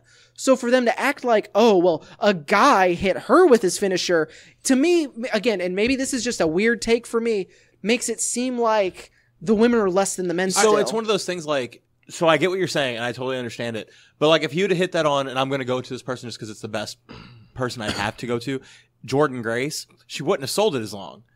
But that size difference is there. Where like Jordan Grace is a little stockier and you don't see somebody as big as Corbin. Like you don't see Corbin killing anybody the size of Becky Lynch with it. Yes. We've seen him kill people like Kalisto sells it less than Becky did. Kalisto's smaller than Becky Lynch. Or Rey Mysterio. Rey Mysterio is definitely smaller. I will concede Rey Mysterio on that. But so that's the thing. If it's just like if it was just a size difference, he hits it on smaller people all the time. Yeah, but to be fair, when he hits it on smaller people, it's usually a finish, and they lay there hurt for a little while. I think. Yeah, but she was Becky was dead. out for a while. Well, she was dead. She was dead through the Rollins cash in or the Lesnar cash in. She was laying on against the guardrail, and part of that was because after she got hit with that, Rollins tore Corbin apart. Right, and that was she had no reason to get up because right. Rollins was beating that ass. When Lesnar came out, I took it more as she's afraid of Lesnar, so she stayed away. Which and maybe I'm wrong, but that doesn't help her like that. No, it doesn't. But at least it's a little better because it's Brock Lesnar. I'm going to say it wasn't that because I feel like they would have made a bigger deal. They don't tell that kind of subtle storytelling, and there's nothing about the man's character. Everyone assumed Becky was going to interfere. Yeah, like she was going to low blow Lesnar or something, which would have made sense. It would have made more sense. I also want to ask what was up with the zoom in on Lacey Evans' ass because I finally did get to see it. I also finally saw it, and it was the way they described it was like I thought there's no way it's going to be that bad. It absolutely was. It was a flat out zoom in right on her ass. This is what I think it was happened because even like Renee Young on commentary was like they were all like, oh hey, there's a video of the watch along that they do, which looks like a lot of fun. Kevin Owens came out after his match and just hugged Adam Cole. They mentioned Mount Rushmore. It was magic. But like the room of them watching, like, like they all reacted to it too. I think what they were hoping for is they were trying to get the Seth Rollins, because she had Seth on her butt. Yeah. And I think that's what they were trying to go for, but then I think it was partially her fault too for kind of pushing her butt out at the same time. I just think she was just getting in the ring. But I just think it was a bad timing of zoom in, that's what it butt was. Out. It's like, she's facing, too connected. Like the outfit is facing here, we can go in. That's when she chose to get in the ring. Right. Because if you notice, they go in, but as soon as she starts to bend, that they pretty immediately try to they're like, whoop, rein it back. But boy, could they not do it fast enough because that was just an eye full of Lacey Evans' booty. Yep. And then, like we said, Brock Lesnar cashed in the Money in the Bank contract, defeated Seth Rollins to reclaim the Universal Championship. Boy. What new challengers await for Brock Lesnar? Oh, wait. It's Seth Rollins. Boy. Ugh. I can't wait for another Brock Lesnar run. That's a lie. I'm glad Seth's not champion because I didn't dig this run with Seth. And maybe it's because they combined him with Becky. Yeah, they didn't do a lot to help him. Yeah, but also Brock Lesnar. I feel like they should combine Brock Lesnar and Becky. And we can have Brecky. Jesus Christ. She's not a porn star anymore. God. Anyway, let's just leave on that before I start quoting it. Extreme Rules was a great show. Extreme Rules was really, it was really a good. great weekend for wrestling. There was really was. Like everything that happened over the weekend, like between Evolve, Fight for the Fallen, Extreme Rules. I still need to watch G1 too. It was G1. We're gonna touch on that. Yeah, we have. Yeah. It's too much of it to really be able to. Do you think there really is a point where it's too much wrestling? Yes. And it was this weekend, right? Maybe, but also. I'm going to Circus Maximus on Friday, and then next weekend is CCW, and there's a part of me that wants to go up to Glory Pro the next day. Fuck yourself. And WWE's the next day in Cape. Oh, I'm not going to that. Yeah. All of you, fuck yourself. But you especially. Real quick, I do want to give a shout out to, especially to local people. Circus Maximus, St. Louis Anarchy is doing their big show this Friday. So if you're listening to this, it's literally in 2 days. I get to go do the Bryce Remsburg seminar. I'm very, very excited about that. I'm really looking forward. I'm so excited between that and going to my first, because I've been wanting to go to an Anarchy show pretty much since they came back. Yeah.